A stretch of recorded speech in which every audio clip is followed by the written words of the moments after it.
was an absolute just mind-blowing day because it was a lot of things that we weren't anticipating. We saw Global go up against Gen G, and they were able to take them down in 2-0 fashion. Not even a 2-1. 2-0, 13-8 the scoreline on both of those matches. It was a funny best of three. It was like, it almost didn't feel real until the second game was actually called and it was over, because everybody backstage watching you two guys cast, we were all saying, like, no way. Like, this can't be real. And, we do have these games where it seems like it's a fluke, and eventually we go, well, this is why they play a best of three. They're going to recover in the next two. But the fact that Global Esports, against all possible teams, against Gen G, played as well as they did here, I think this team's got a lot of promise, and I'm really excited to see the next couple weeks if they can just streak this win all the way up. I mean, we've been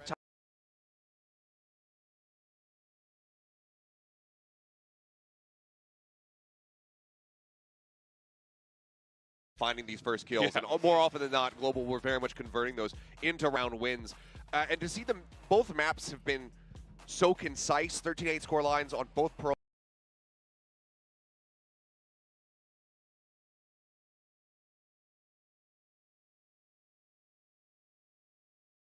as well as Lotus. It was just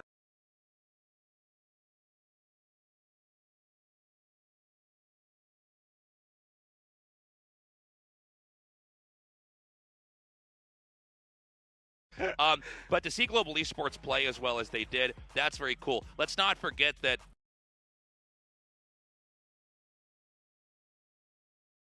they didn't have the entire lineup here in the first few weeks. And, it's undeniable that's going to impact your performance. And so for a little bit, it seemed like Global Esports had sort of faded into the background of the other teams that we had. But I'll tell you what, after that performance we saw yesterday, they are right up in the front. Yep, they very much are, and we'll have to just keep our eyes on them in the future and see, if there's going to be this continued evolution, this 7-man roster kind of, rotation that they have had going on, or if after the results of yesterday, they say, okay, we wide.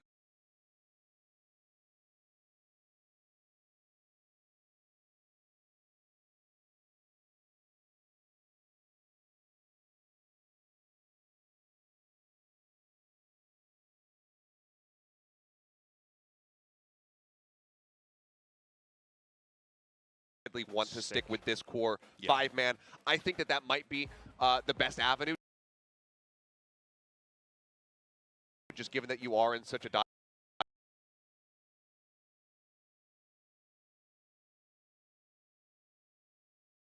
them being able to take down DRX on DRX's map pick of Haven was absolutely fantastic for RRQ. And this was a big reminder to not sleep on RRQ. I had the opportunity to talk to this team a little bit. They actually were having dinner right by where my house is, so I went and said hi to the team. And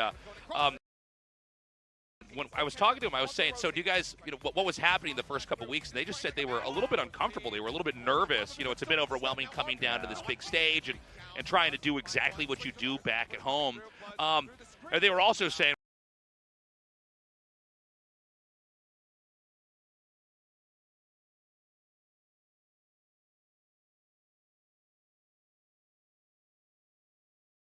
that they can, and I mean, they continue to, push at teams that, previously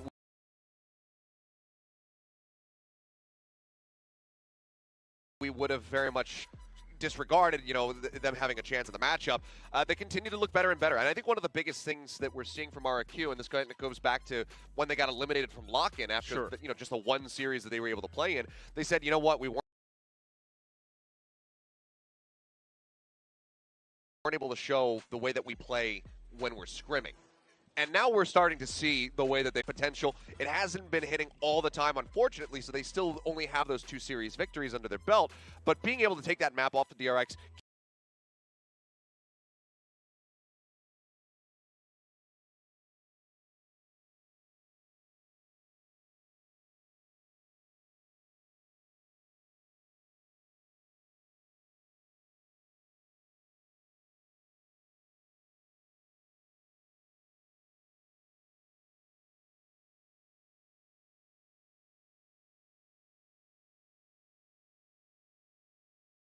and it's just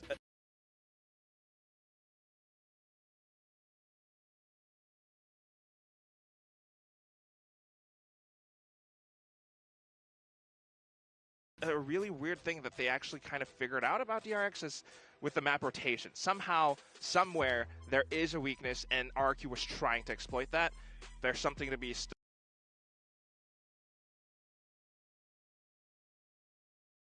studied there, and DRX could actually fall in the following weeks, I think. I mean, all of the teams here in Pacific, all the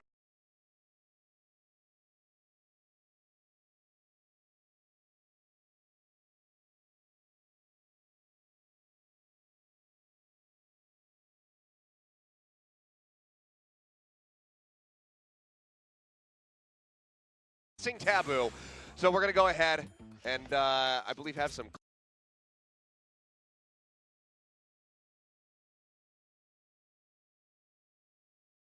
clips for you guys. Great. You're going to not be able to verbiage that you would normally use in your commentary. Or do we do this together, or are we taking turns? I think it's going to be individual. Okay. To be honest, I haven't been fully informed. All right.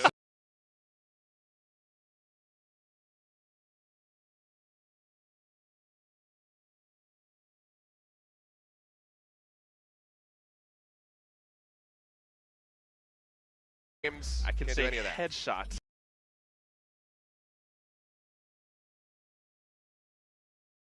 And stuff, right? Yes. Okay. Yeah. Go. Oh gosh, it's DFM versus D1. All right, we're starting things off with a little air bending, and we're just gonna toss a little ball of gas onto the site, and we're gonna try to actually, God, what's the freaking word?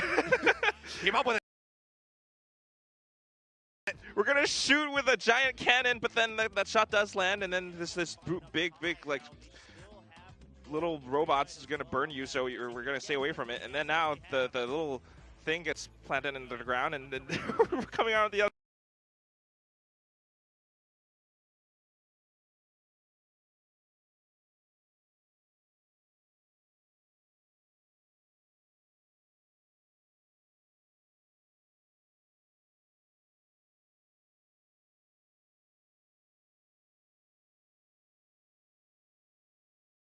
Okay. So I love that they're updating that on our prompters. Right. I'm actually going to do it now. You're going to do it? I think we might have 3, but I'm going to go All right, because you go I next. think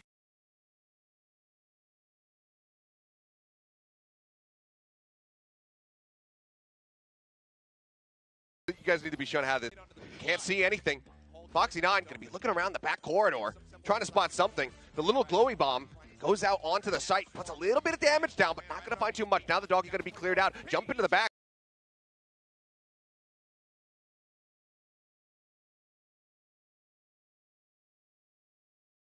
Doggy going to be cleared out. Jump into the back. The Wind Girl managing to find a kill onto the opposite Wind Girl. Couple shots flying. There's so many big orbs everywhere. Purple and green covering the screen. You can't see a damn thing. Staxo, he's going to go ahead, pull out the little pistol-y thing. Spams away, comes up with a couple of little kills. The pickup comes through.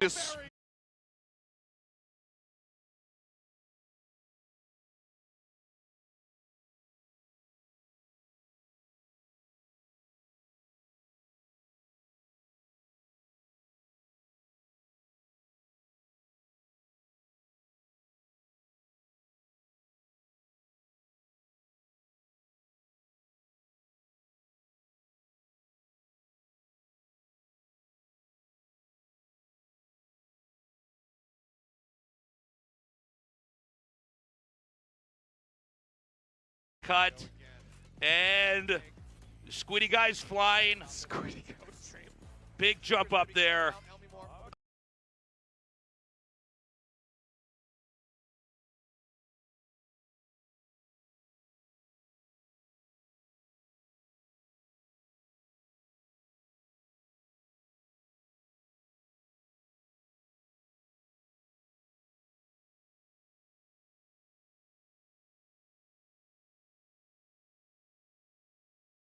You get Give an Nick A+. an A+. All right. Man. A+ for calling Tasteless. Sky a hippie girl. Yeah. She was a hippie girl. I mean, See that was... bandana and those animals she commands. I thought it was pretty good. It's a good Thank call. you. But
A couple movements on that front. We even got to see CGRS last week as a little one-off.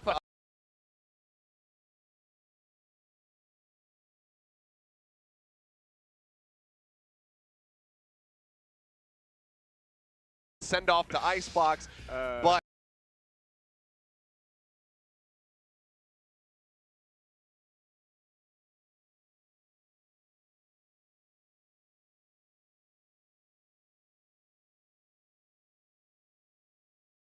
against Zeta of all teams, and I think that's where things get a little bit interesting because they've been talking about how they haven't quite found that synergy or coordination, but with the way that they've been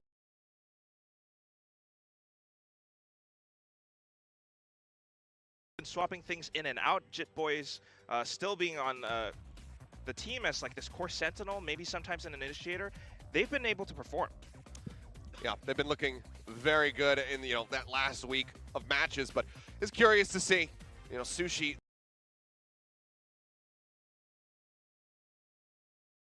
bet on the squad that has been there basically, since the original inception of the team back in Extend days and Desertia, et cetera, et cetera.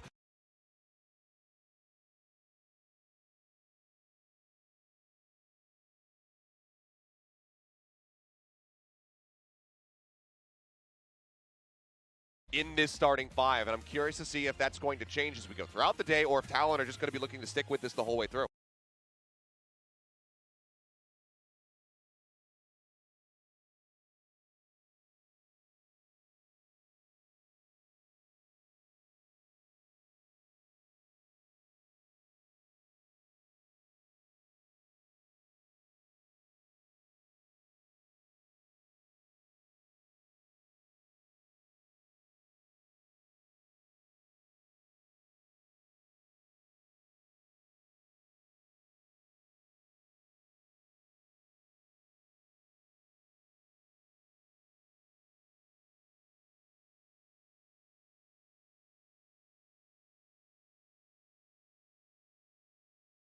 Biggest question, I think, on a lot of people's brains here now, seeing that starting five is also going to be, do we get to see Pat play Duelist again? Because we did get to see him play that Raze last week, and honestly, looked pretty decent. So I think people are going to be hoping for that rather than this ever-revolving door of agents that he finds himself stuck in.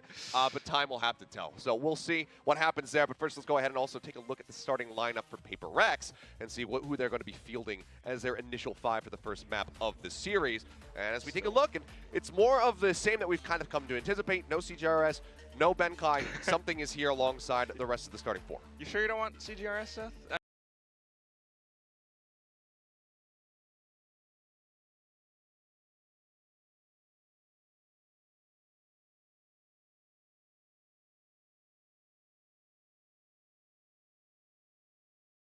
About it, but it's fun. If anything, I think this is now the core roster moving forward, and you have seen bits of success with it. They are incredibly aggressive. They are kind of the only team, if anything, that consistently goes for double duelist agent compositions, and yet somehow they actually still make it work. It's been fun seeing these guys. They've definitely leaned into that aggressive, explosive style. This team has some of the shortest rounds we've seen in Valorant. The addition of something has been really incredible to see. You know, when they first pulled something out on that day, once he had gotten into Korea, we were all kind of looking at each other and thinking, really, right now, this and making it work. It was very cool to see. Now,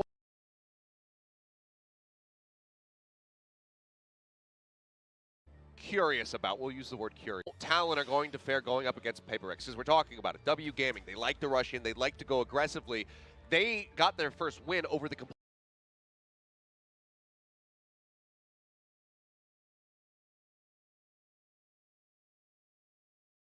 of a round. How do you think the Talon is going to fare going up against PRX, which is the complete opposite? I think it's just a complete bloodbath. Right, both teams, they might be sometimes like contradicting each other. They might play opposite styles, but at the same time, when you come down to it, when you think about this matchup, it's just this classic Southeast Asian style Valorant, where a lot of aggro, explosive plays come out from them. But it does seem like PRX are truly the match. You know, what is Talon going to do? I'm not sure. I'm a little bit afraid this might actually be like a 2-0 with PRX. I hope it's not. I know we've been like having a kind of a long and dramatic back and forth. Maybe we get lucky with some overtimes. But right now, I mean, PRX is looking pretty strong.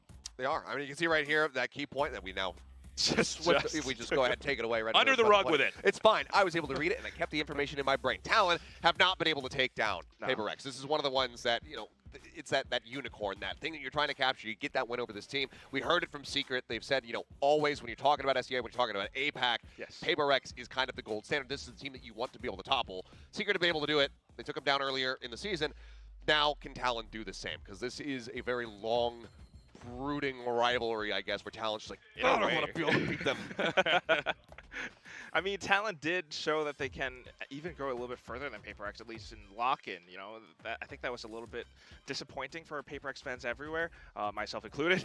But also just the fact that while this might be a tiny bit of rivalry, they're also just good friends. These two teams are like really comfortable with each other. They share a lot of information with each other. It's just going to be fun to like watch them play their own styles. I mean, this is one of those rare matches that we're going to see where there isn't like a whole lot on the line. You don't have to freak out about like, oh, I got to carry my country's flag up the podium and like do all that kind of stuff, right?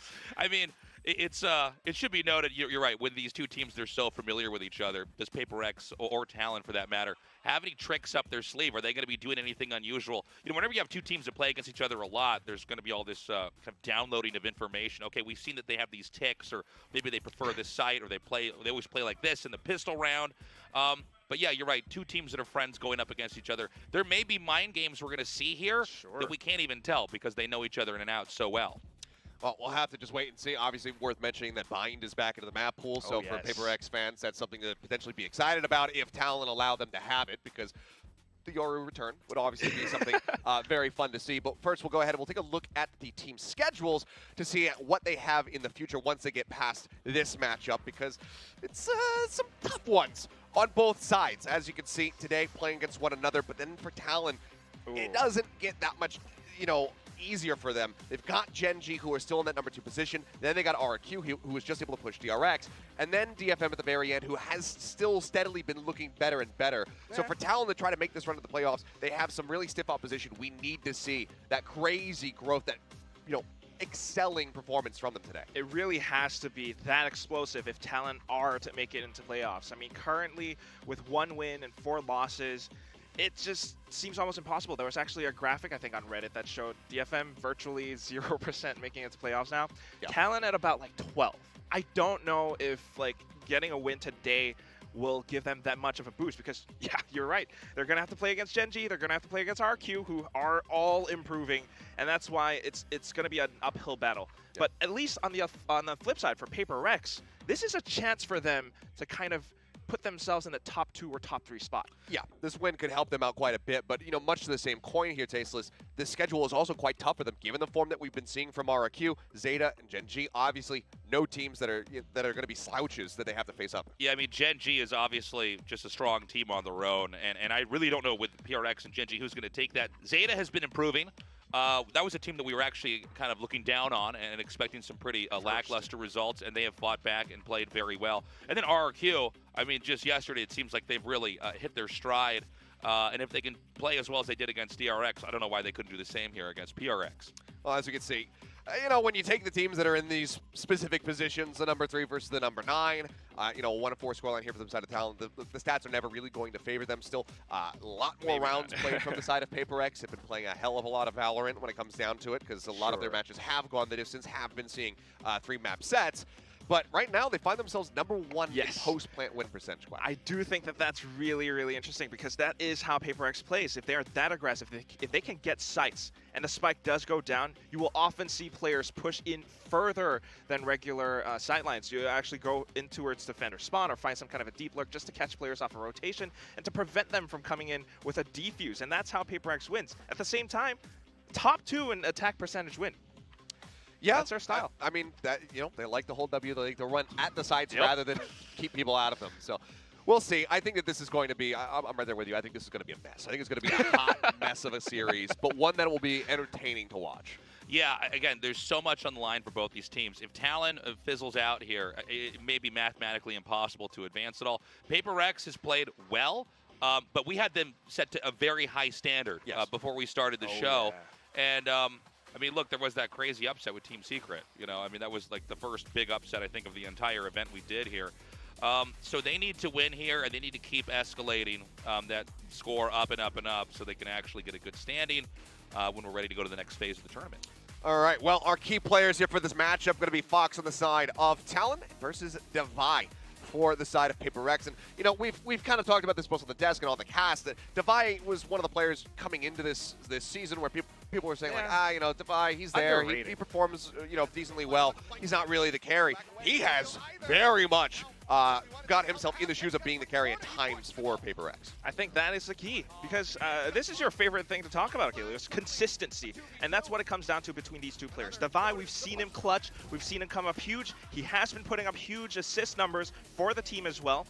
But that's the thing. You have to keep doing that. You can't just, you know, sub Devi out, put CGRS in, and kind of expect the same results. Yeah. It's going to be a little bit crazy. And for PRX, we want to see that consistency. We want to see how this double duelist sort of W gaming style team can really push the limits of this composition.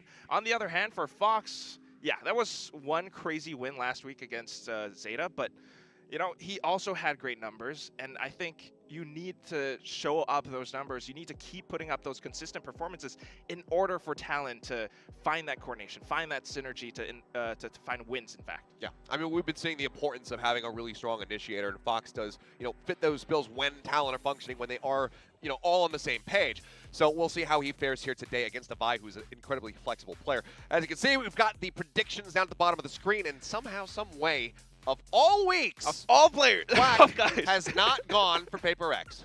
Yeah, I think. Explain yourself. I don't know. I don't know what I'm doing anymore. You're just throwing Hail Marys out there. This is maybe a bit of a reverse jinx, maybe a bit of a Hail Mary. I don't know. I think it's just the way that Talon performed last week. It was really inspirational, and if they can do something more, that would be cool. All right. I mean, for me, look, I'm a basic dude, all right? I've seen PRX play. I'm like, yeah, I mean, they're looking good. They're playing strong. We expected them to play well coming into this. I think they've got a shot, and look, I'm okay being wrong. I'm fine if I'm proven wrong in these predictions, but I think it's a safe bet. I think as long as it's an entertaining series, Yes. we're all going to be quite happy with this matchup. So we'll keep our fingers crossed that that is going to be the case. But now it's time to go ahead, light up the stage, bring the players out, and get this party started.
Alrighty, here we go. Let's get the players out and ready to go. Some hearts being shared as well as thumbs up between Mox and What are they Jing, doing? making their way out the stage. No, this is already a chaotic match. We got Feels like friend Fox zone. didn't fully consult Jing with whatever, everything that was going to happen during the walkout there. I bet it was intentional. They really wanted to jinx that, but no missed fist bumps today. Yeah. So far, we've only gotten through 2. Quack. You're So setting the far. bar pretty low. We'll see how it continues as Cruz and Defy will make their way over onto the stage. We did see some curses being thrown out Yesterday. some spells being cast yesterday during the walkouts, but it seems like today no one's going to be playing around with any black magic here. Yeah, I'm surprised that Cruz didn't come out with a dance. It's just a simple gentlemanly handshake. All right, excellent fist pound right there. I think each pair has something planned. Honestly, I think this pair right here is 2 of the ones that we kind of need to have our eyes on for strong performances, because Garnets, we didn't see it quite as much in the, obviously the last several series, aside from maybe versus Zeta when he was subbed in, and then Mind Freak has been somebody who's been under a decent amount of scrutiny, going from being this absolute colossal figure when it comes down to controls and smokes players, to having a This bit of a rougher year- time lately. We have seen those glimpses. We've seen him get back into that form, so I'm curious to see if it happens again today. You're right. I mean, both players. Garnets has had some whiffed shots with an operator at times as well. So, I mean, coming down to these 2, that's what it's all about today, consistency. See a little bit of extra bounciness coming out Yeah, of the players. a lot of enthusiasm. Boy here, I'll tell you also running out to the stage to get everybody jazzed up for this one. Well, it's funny. They haven't been performing that well as far as score goes, but they're in good spirits, and that's important, man. Always. We've seen some teams a I little bit more told you. stiff than others, but these guys are having fun out there, and you love to see Gonna be it. fun today. Tell you what, fun walkouts from Pat, 100% win rate. Because he was keeping quiet in those initial couple series, and last week he actually came out in high spirits. He's let his hair down. Was able to play around it. So we'll see if it leads to yet another win here, as PRX will go ahead, break away, take their seats, and get ready to have battle commence. We'll have the map selection up in a moment. We'll see where these guys are going to be aiming, because again, Bind back in the pool. That is going to be a critical one. Even with the changes, you would suspect that PRX would still feel right at home on that map. Look, we know that Forsaken is that Yoru bind player, but at the same time, we have seen Fox play Yoru as well, but they banned it right off the bat. Again? It's sad. I mean, honestly, I would have to accuse down of Fine. throwing if they left it in. More like banned. Sure. Am I right? Yeah. Yeah. I mean, it makes sense because they don't want to challenge PRX on that one, but what we do want to challenge PRX on is going to be Pearl instead, and then PRX clicking Split. Okay. We've seen Talon, go for split. Obviously, they brought out the triple duelist versus DRX and whatnot, and that was a bit of a whiffed experiment.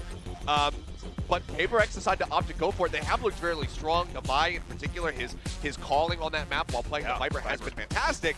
And with the follow bands of Ascent and Lotus, that leaves Fractures. So honestly, I mean, aside from maybe Pearl, which still can have some high-octane play in its own right, Split as well as Fracture for potential map 3, that sounds like some really fast, aggressive hits on sites, and that's what we're looking for. These guys never fail to disappoint. I mean, this is what it's going to come down to. If we actually go to that third map, Fracture is going to be insane. But for Pearl, at the very least, I mean, this is the map that we saw Talon challenge DRX the furthest. I mean, yesterday, 13-2. Yeah, it was kind of washed.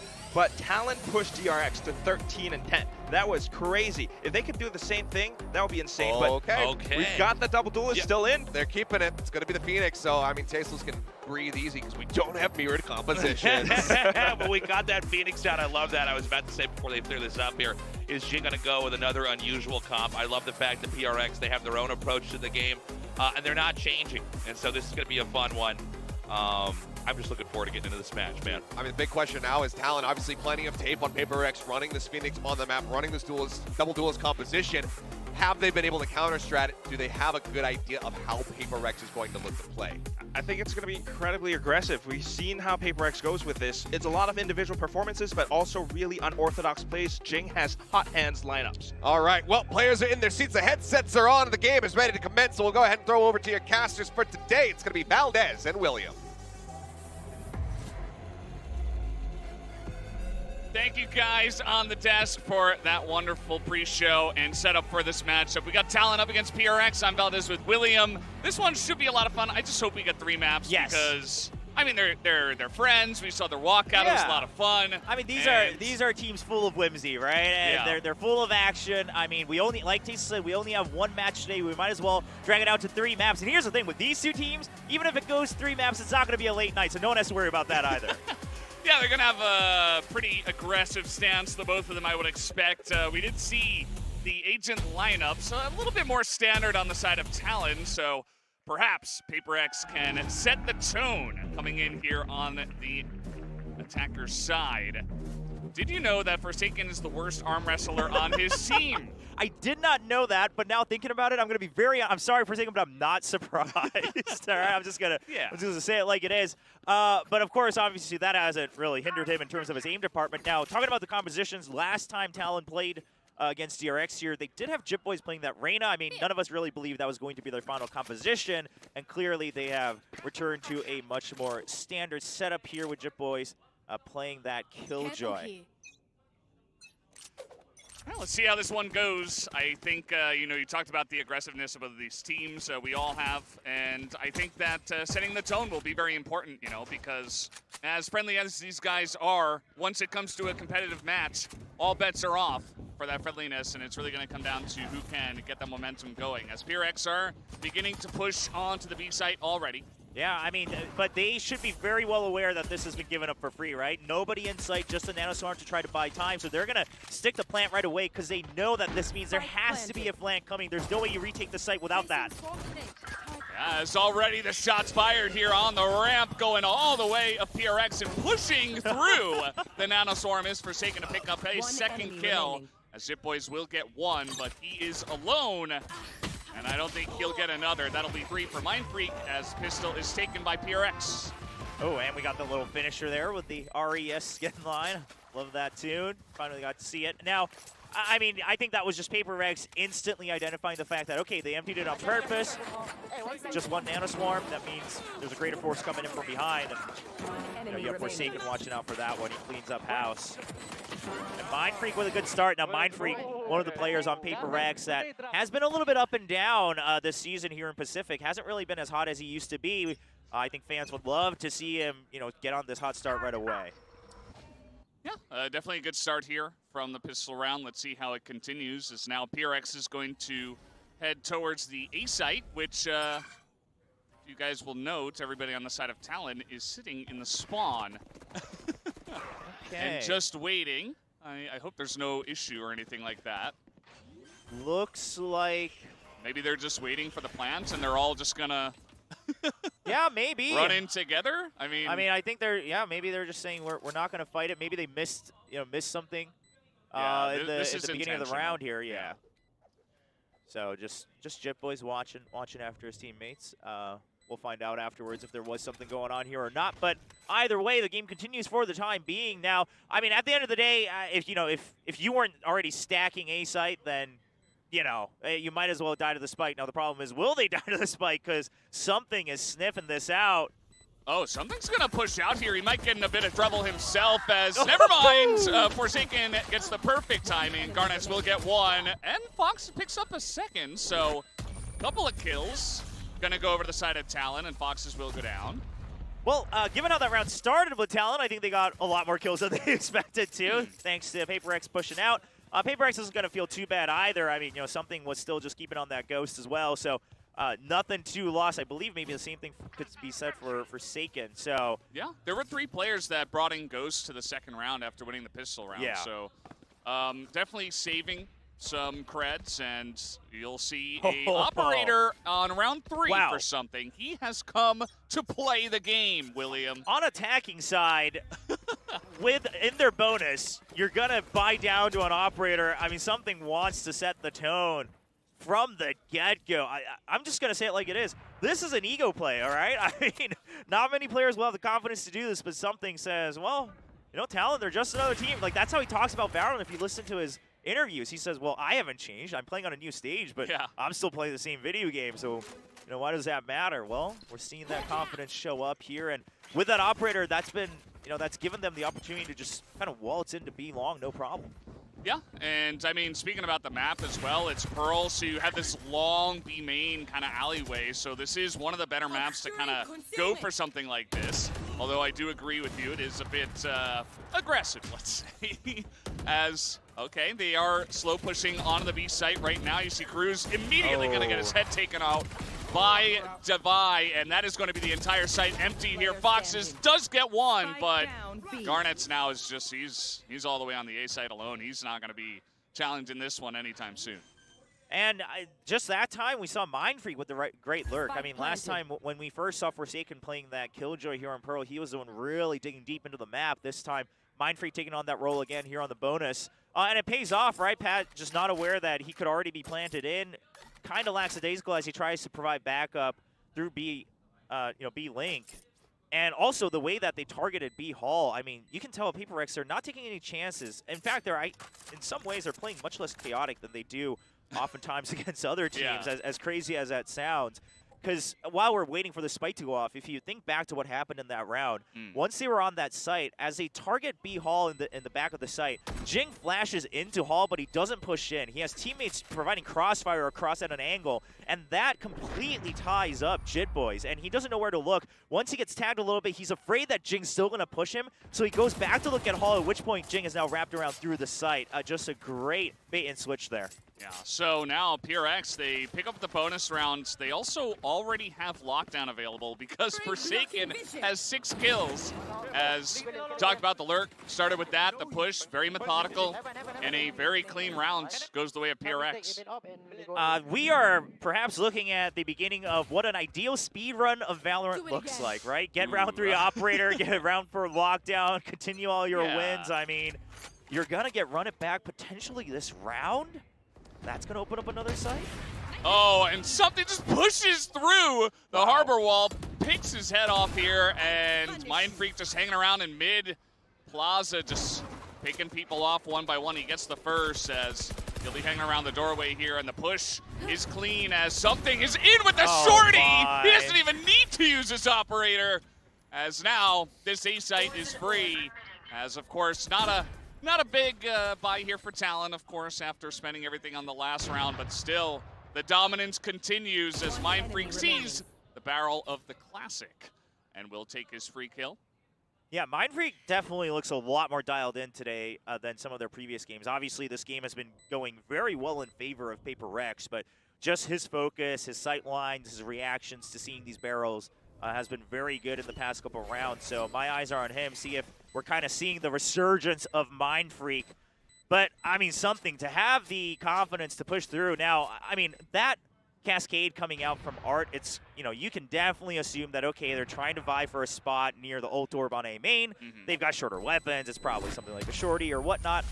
So, I mean, it's no surprise that something expects someone there. But the fact that he chooses to go out, having faith that even if he gets taken out, you know, someone else will trade for him. And maybe it would have been Jing who would have then gotten the run it back right away. They would have still broken up the site. Yeah, and it's very aggressive. You don't have to do that, but something gets in, picks up 2 kills on the round, and continues with the dominance here. 4 rounds in a row to the side of PRX. Now, once again, we do have a buy round here for Talon, but, you know, of course, they didn't have to use the lockdown. They have run it back, as you mentioned before, as they should for this round. So should still be a strong position here for PRX. All right, so if you've been watching, you know, all the different VCT leagues, you'll know that the B site is the prime spot for a lot of teams, right? I mean, if you can just get in, plant the spike, it's so hard to retake. And quite frankly, with a combination like Harbor, it is fairly easy to plant as well. I mean, it takes so much effort to hold on to the site. Now, Jipbo's trying to wait as long as possible. He expects the operators trying to draw out the shot, but now he's going to get trapped in by the hot hands. Oh, God.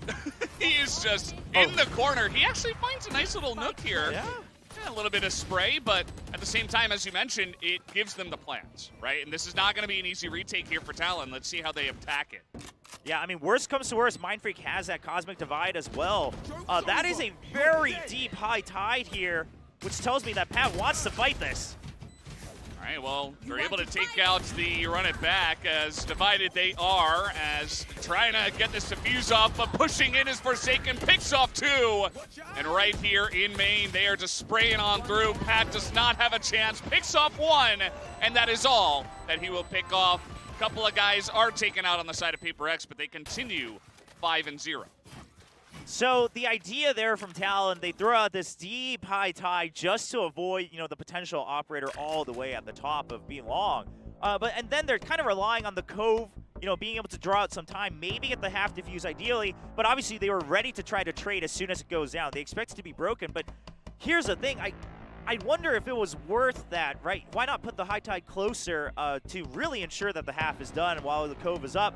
I mean, perhaps, you know, they had better ideas in mind if they got the initial trades. They knew that at the end of the day, you have to get the kills to retake that site. I think that's the bottom line. It just goes to show that B site it's a bit of a kind of thorn in the side here for a lot of defending teams, right? Yeah. And that's why on these pistols, you see teams like Talon, they push out of A, just try to wrap around. And if that didn't even work, didn't get you that 1-round win that you wanted, you're now looking at a 0-5. Yeah.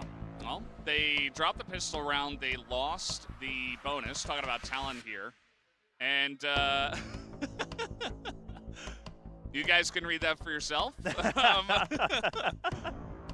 I mean, listen, they'll be great at Valorant. Absolutely, you know. The next generation, perhaps. Valorant 2 in the future, who knows? And, yeah, I mean, economy's fantastic here for the side of PRX. Something has held on to his operator. Hasn't been really stacking up the kills because Forsaken and Mindfreak are just stealing all of them away. Yes. Before he gets a chance. I mean, Forsaken has been farming. Mindfreak 7-0-3. You know, even though the match overall is one-sided so far, I think still credit to Mindfreak. He's clearly been kind of focusing back in here on his prep, on his practice. Jit boys. Here we go again. Oops. I mean, Well, listen, what more I is there think he to had a say? sheriff. Yes. He's just yeah. trying to hold the angle. Maybe he can take someone's head off, but yeah, pretty rough. But I think that sequence right there on B long just goes to show how good something is, right? I mean, again, even with the opponents having weaker weapons, he doesn't take any chances. He's constantly jiggle peeking on these close angles to ensure that he wins the duel no matter what. And now A's been broken open. I mean, this is looking rough because here's what's starting to happen. As Talon says, okay, well, B side, man, what are we going to do? Maybe we got to have backup come faster. Let's have the harbor nearby so we can draw even more time. But then, you know, obviously this was an eco, but I think it just goes to show if something's opening up the first kill with the operator every time, your homework is now no longer the site. It's now something, right? Yeah. That's the challenge. Well, I mean, you have to have some kind of plan, right? You have to have maybe some kind of combination, you know, throw out some flashes onto B long and see if maybe you can at least push him out of the area where he's just able to get all the room, right? So if he's able to just run and just do whatever he wants and just constantly peek you over and over and you don't do anything about that, then honestly, I mean, you don't deserve to take him out. He'll just continue to stack up the kills. and he'll be in a great spot. Now, PRX 6-0. They this is a really scary part as well, like with the economy situation, which is even if you do have an operator, something can just get super aggressive too. It's not like oh, he's put in this big, you know, this huge purchase, he can't lose it. He's like, no, I could just get super aggressive. If I lose it, I'll just buy another one. I don't care. Like, it's whatever, you know? Oh, and they're going to dash into the site. This is going to be a rush. They've given over the operator to Forsaken to just hang back. Probably going to set up some Molly lineups as well. There they go already. They're clearing that out instantly. They want to take control of A main, and they want something to run in. Not even giving him the Blade Storm. They're just going to send him in with a rifle. They can afford to do so. But Talon has a good read on this. They have the Killjoy set up here on A. That they do. In goes something, but immediately he's going to run through some fire. He's on the back of the site already. His Cruz was reloading. No, he's still going to get the kill. Doesn't matter. Forsaken able to line up the operator kill as Pat picks up one, but lurking in Art is Mindfreak. The Seeker's gonna spot him, and that will be enough as the site is cleared out. We saw from the eyes of Mindfreak thinking that was gonna be a big lurk, but actually Talon are able to put an end to the nonsense. Man, the Seekers came in at the perfect opportunity. If you looked at the map movement before that, Talon had no idea about Mindfreak's position, but that one Seeker, the hero that Fox was relying on to get that information, and I mean, here's where that aggression doesn't pay off, right? Something was in so deep all on his own, and if he doesn't win that duel against Cruz, quite frankly, Talon could have waited for the plant. They probably would have succeeded in the retake. Now, it looks like Talon wants to stick with this. Just leave the Killjoy set up on A because we have the operator. This is what they've been waiting for. Garnett's fully flashed. Oh, that timing, though. It's right as he pokes his head out, and Garnett, unfortunately, not able to line it up as you get multiple curveballs. You're going to be finding your way into this place. But note that PRX, they push out, they spot an operator. They're like, actually, never mind. We're going to go the other way. Oh, and Cruz with great timing on that check as well. He's so aware that the only place that they don't have coverage of is B-Link. But what this allows him to do is eventually force PRX to go to A, right? This was the entire setup from Talon. Constantly throw our operator and all of our utility to check for B-Link and B-Long, and then PRX will have to come to A. Can they win that first duel, though, Talon? Yes, they can! Well, they knew it was coming, and that's going to be that first duel. We do have the lockdown here. Oh, they even expect this as well, yeah. They empty it out. I mean, Killjoy is ready. Her stuff is still there, just buying time. Yeah, not able to get the plant down. His PRX are going to throw it in now. The Harbor Ultimate thrown out as they know Device in there. And Jitboy is trying to get aggressive. He's going to get that first shot with the shorty, but immediately does get stunned up and traded. Jing here as well. He's got that run it back, and now he is going to run it straight on in. But Mindfreak. Oh, this is all for Mindfreak. He gets the flank. It is perfect timing, and now Pat, he is just trying to hold this together for the team. Mindfreak on 20 health. As he's got time, not able to get it to halfway, but the double shorty from range as he only had 20 health. And it will be enough time. Talon will pick up a second round in a row. A great clutch up here from Pat, securing the operator as well for Garnett. And what a good hold here coming out from Talon. I mean, just the awareness of, what debuffs or what health status do they have. These players getting these early kills with the shorty now. Initially, we do see Jitboys go down from the side. They lost control of Art Room. And Mindfreak, the lurks are back, man, on Valdez. This was the Mindfreak we saw when PRX had their amazing run to the grand finals last year. However, the retake, Pat. Oh, the fans love it. Yeah, it's just so funny. Good communication, just to say, okay, well, he has barely any health. Like, they can say, okay, I did, a certain amount of damage. You can just spray him with the shorty. If he's in closer, that's fine. Whoa. Look at this drawing. This is impressive. Sick. That's an amazing portrait drawing here of Talon. Talon is back. Oh, well, I mean, they're clawing back. They're trying to make it happen. See if they can continue. I mean, they forced out a timeout for PRX. Obviously, PRX, they have some room to lose a couple rounds, but I think they were just saying, we're on the attacking side. We've got Phoenix. Let's make sure we close this first half out in a solid fashion.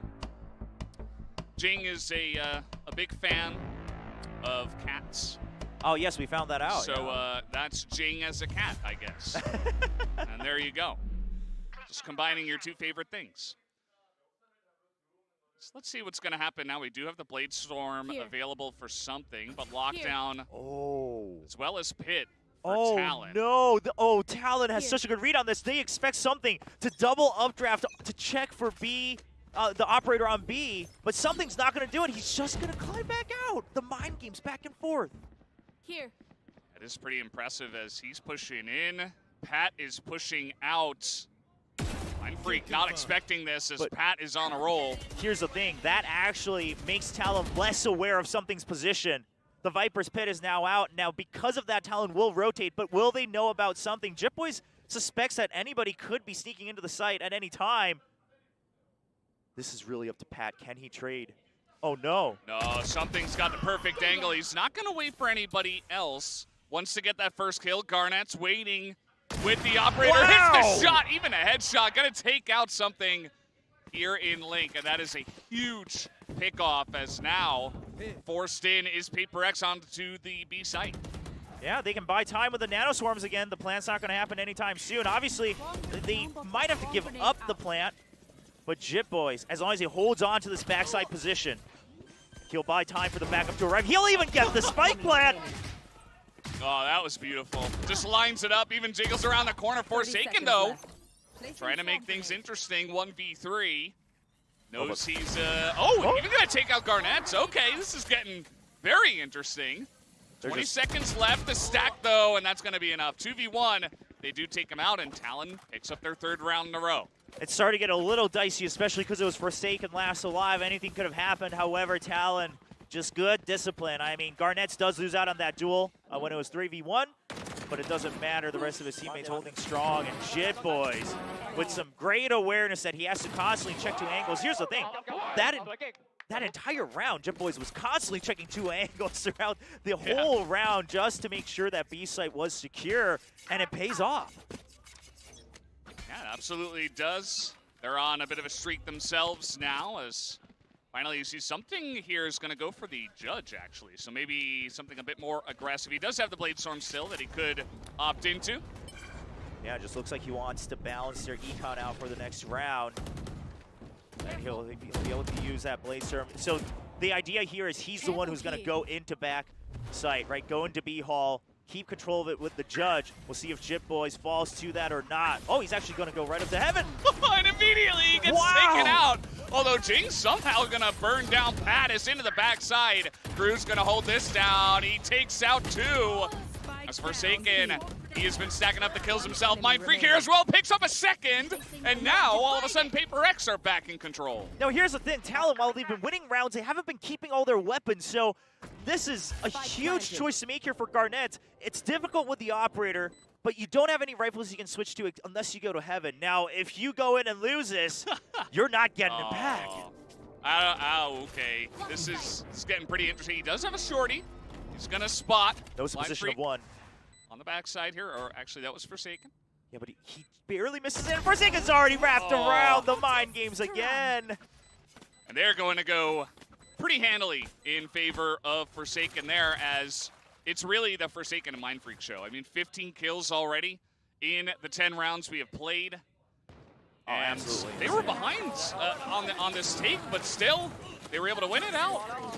Yeah, I mean, Cruz looked like he was going to be able to hold on to B Hall here, but Mindfreak peeks out at the perfect time to swing over up to heaven as well.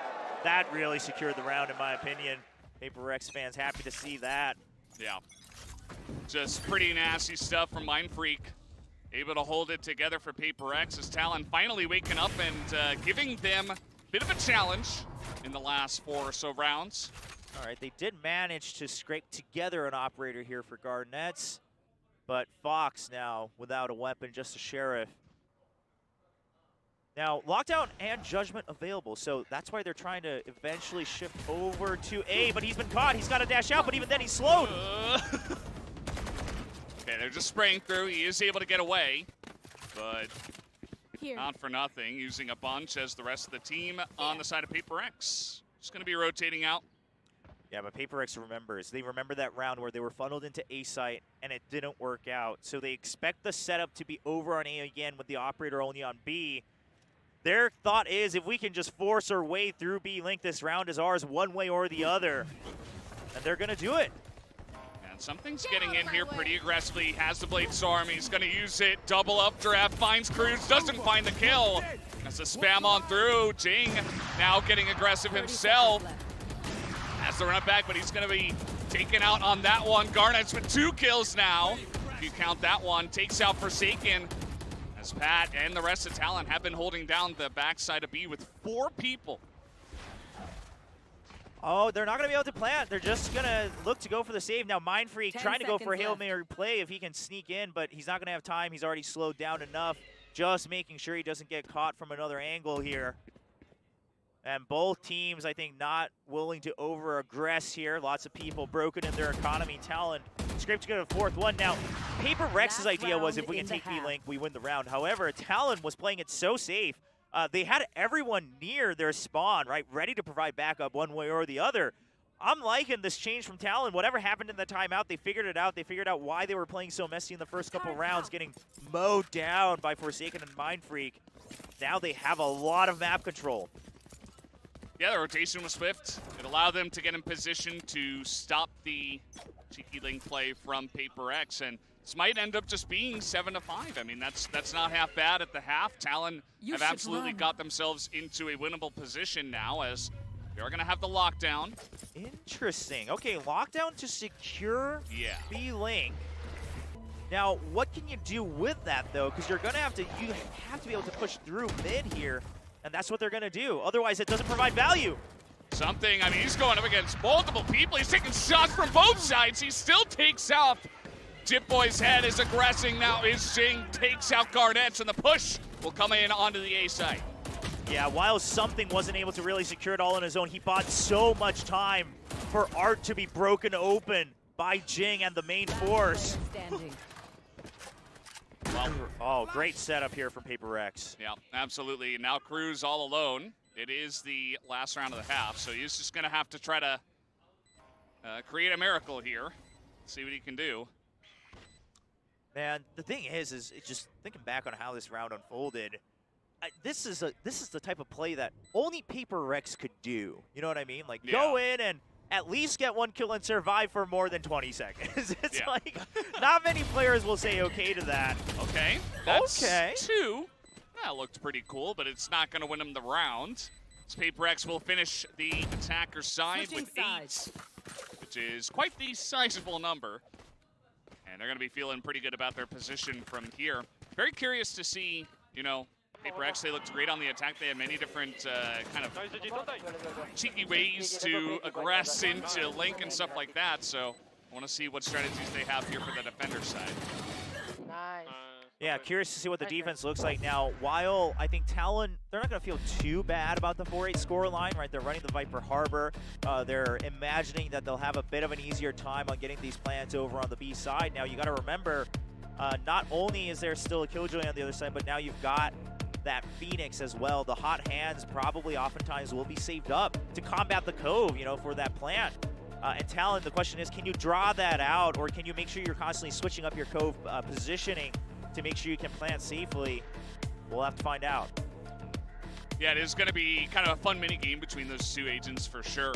And yeah, I mean, definitely Paper X do have some ways to counteract on the defensive side. There's a lot to go over when it does come to this half, just to consider positioning and where they want to be attacking on the side if you're Talon. You know, how many times do we go for B in a row? Definitely something to consider. We got quite a few fans here on both sides of the audience, actually, both Paper X and Talon. They flew here to support you. I know. I mean, that's great to see. We've actually got a lot of Jing fans. I know we've had Jing's family, or at least some family members before in the stadium as well. So lots of support for Paper X and their team. Talon win. You can do it. Fighting Cruz. They could. I mean, it's very much possible. Meanwhile, their friend cheering for Paper X. Yeah, I mean, doesn't matter who you're cheering for. You can still come on down. You can make a sign that says I don't know, go Fnatic if you wanted to. You could. If you really wanted to, we're not going to stop you. Yeah, I mean, Fnatic's a great team, right? Boaster's a great guy. Everyone loves Boaster and Fnatic, so. I wouldn't recommend it, but, you know, if that's your thing. Speaking of, I believe the playoffs tickets, or at least for everything but the final weekend, has been going on sale now too. So that's something to check out for those interested. They're being sold by match as well, so that way you can try to make sure you secure your seat for the match that you specifically want to watch. Yeah. All right, pistol rounds gonna be huge. Talon really want to take this one out and just get the ball rolling quickly on the attack from behind here. As the push is on to B, unsurprisingly. A different interpretation here from PRX. They push out of A, find no opposition, and then they decide to just wrap back around their own spawn. Now, this is still going to most likely allow the plant, right? Cove available. They're waiting to try to bait out any more utility talent. A lot of spam actually gets Garnett's down to 13 health. This is not a good spot for him. He's in the corner as well. That's a pretty epic first pickoff. As into the Cove he goes, Jing, but he goes down. As the dog's gonna get huge value. Something pushes out, takes out two, but Cruz and Fox able to trade him back. Mind games on both sides again. The Cove. Uh-oh. We'll hold that thought. Looks like the duel's not ending just yet. The long-range ghost battle continues. And yeah, they're just gonna run out of here as 2-on-2 on the attacker side. You can definitely mix things up. Oh no, he has no idea! Well, 30 seconds left. How about a second one? Oh, Cruz gonna avoid that. Actually takes the kill. Okay, so Cruz now, he's choosing. It's a 50-50 shot. Do I think Mindfreak has already rotated with his teammate or not? Eventually Gotta he's gonna go fast. Yeah, he's gonna have to run to either side. He chooses B, and he will be correct. He'll be able to hit the plant safely, 10 and seconds what left. that does for him is he now has this toxic screen to work with against Mindfreak's retake. Well, Mindfreak gonna get the info pretty early on. He is gonna start running over to A. And it's just gonna come down to, you know, does he check the angle of where Cruz is set up here? It's gonna be hard. Mindfreak has so much to check. He's gotta check backside, he's gotta check for B tower. Yeah. Or, you know, that pillar in the middle. Now, Cruz, he doesn't even have to rush after the first sound on the, you know, potential defuse, right? He can really wait until that last second to swing. Uh-oh, Mindfreak, he's using abilities, and that's in a clutch here for Cruz. Picks up the pistol round, and now things are gonna get much more interesting in this match. Absolutely. I mean, I can't imagine PRX on the defense side. Let's talk about this right here. The Cove actually being used purposely as a shield to bait someone in. Jip Boys gets the first kill, but the Trailblazer goes through and bites down two people. So a nice little interaction back and forth. But seeing that on the pistol round, Cruz getting hyped up, you love to see it. Now, seeing that in the pistol round should now let PRX know that it's not going to be, as we go into a pause here, a tech pause, we'll have to sort that out. But yeah, that's going to allow PRX to recognize, okay, now we can't just throw our utility because the Cove goes up, right? Because we don't know if they're actually planting there or not. Yeah, and hopefully we can get this this issue solved. Seems it's a gear issue and shouldn't take too long. So just got to make sure everything's working correctly after a very high-pressure round for both teams. Yeah, I mean, I think it's even maybe more so on PRX's side. They thought they were up 6-0. This was going to be an easy day, and now suddenly they're starting to get challenged here. Talon starting to claw back in. Meanwhile, maybe double-checking some things on Fox side as well. Cruz is just chilling. He's just riding the beat. Although, perhaps those headphones really are working well, because I don't think he's really on tempo with the beat we have here, but no, he's still grooving. He can feel the beats. That's true. I mean, the bass is pretty loud in the studio. Absolutely. Oh, something's mystical one-tap show. I don't know. We don't quite know him for his one-taps just yet. That's Scream.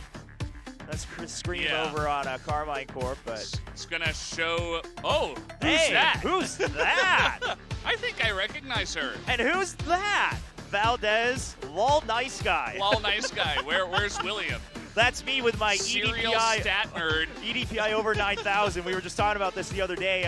I play on really high sense, and I play at EDPI 1600. Oh, she's enjoying the crowd today. Mentality breakdance. Mentality breakdance. Oh, lots of fans in the studio. Love to see it. And Victoria just having fun in the audience with her friends today. Yeah, sometimes we need some days off to just enjoy the games, you know? Yeah, absolutely. We talk about Valorant so much, sometimes we just want to watch some Valorant. It's a great atmosphere we got here in the studio, so just coming down and enjoying yourself watching the match. No doubt they were going to watch anyway, so might as well come on down. As looks like we are resuming, guys, so should be back into the game here in just a moment. Just I know exactly what all the chatters would like. You know, That's all they ever wished for. it's always fun to see the people in the crowd, but there's always going to be that guy that's like, casters, please start the game, even though it's we don't have that power. I just want that fan to know that I purposely don't start the game just for them, just so they have something to say in chat. You know? Yeah, so one guy, I mean, he's not going to say anything unless you don't start the game, so there you go. Something, he has gone for the Marshal here, so picking up a couple of kills in the last round. Even with this Marshal, he should be able to buy a rifle and a light armor at least, even if he does go down. So, like the play as They hear him. Uh-oh. Yeah, they've made enough noise. Oh no, Fox. You gotta reload. Yeah, this is not going well as Talon are just mowing him down. Jing is trying to counteract the snake fight with his hot hands. Oh, but he's stuck there forever. And, I mean, a Hail Mary from PRX, right? They watch the long angle with something, then they rush out. And I think Talon says, okay, with this many people coming out of B-side, we heard the Marshal earlier as well. Let's not take any more chances. Yeah. And now, rotation is coming in. We can see on the minimap, actually, that something is already pushing out pretty aggressively here. Might as well. Looks like he was able to pick up a Sheriff along the way, so even if it does get a little bit feisty on this fight for A, could use that instead of the Marshal. All right, yeah, just something for his troubles. Something for something's troubles. There you go. Here. And now it's just a guessing game. I mean, I think on the side of PRX, you know, whether you just die the spike or whether you try to get a couple kills, it's not going to matter too much. Since you did buy up to that Marshal, I think something surely would want a kill for his troubles. Get another ult orb and a couple extra credits. But he's not going to get that first one. And it will be a flawless here for Talon after winning the pistol. So good on them to continue with this. Something actually has enough for full armor after all of that. Perfect, actually. It looks like he is not gonna have any smokes, though. Yeah, just showing that Cruz got the kill while blinded. Yeah, well, just great reads again from Talon, right? They expect that PRX, they're the type 2 rush out on those eco, so they wait for it. Now, here's the big question. Talon, they did buy up some rifles, right, on that last round, so they're going to try to match the firepower here on this bonus. Ooh, some shots already exchanged here, and pushing out is PRX. They're going to take out 3 in B main on the ramp here. Garnet's going to fake that he's moving out. JitBoys picks up 1, and Jing is able to swing it onto the kill onto Garnet, and now JitBoys all alone. Not in a great spot for himself. Wow, I mean, for one, this was pretty much a, you know, kind of a 3-on-3 aim duel. But on top of that, I mean, PRX, this is the type of thing where you look at it and initially you say, oh, they're just like aggressing out and picking up aim duels. But the thing is they set up Jing for success there, right? You have Forsaken peeking out before on screens above, so then people are kind of worried about the spam through the Cascade. Meanwhile, you're counter using the Cascade against your opponents to plant Jing into that cubby.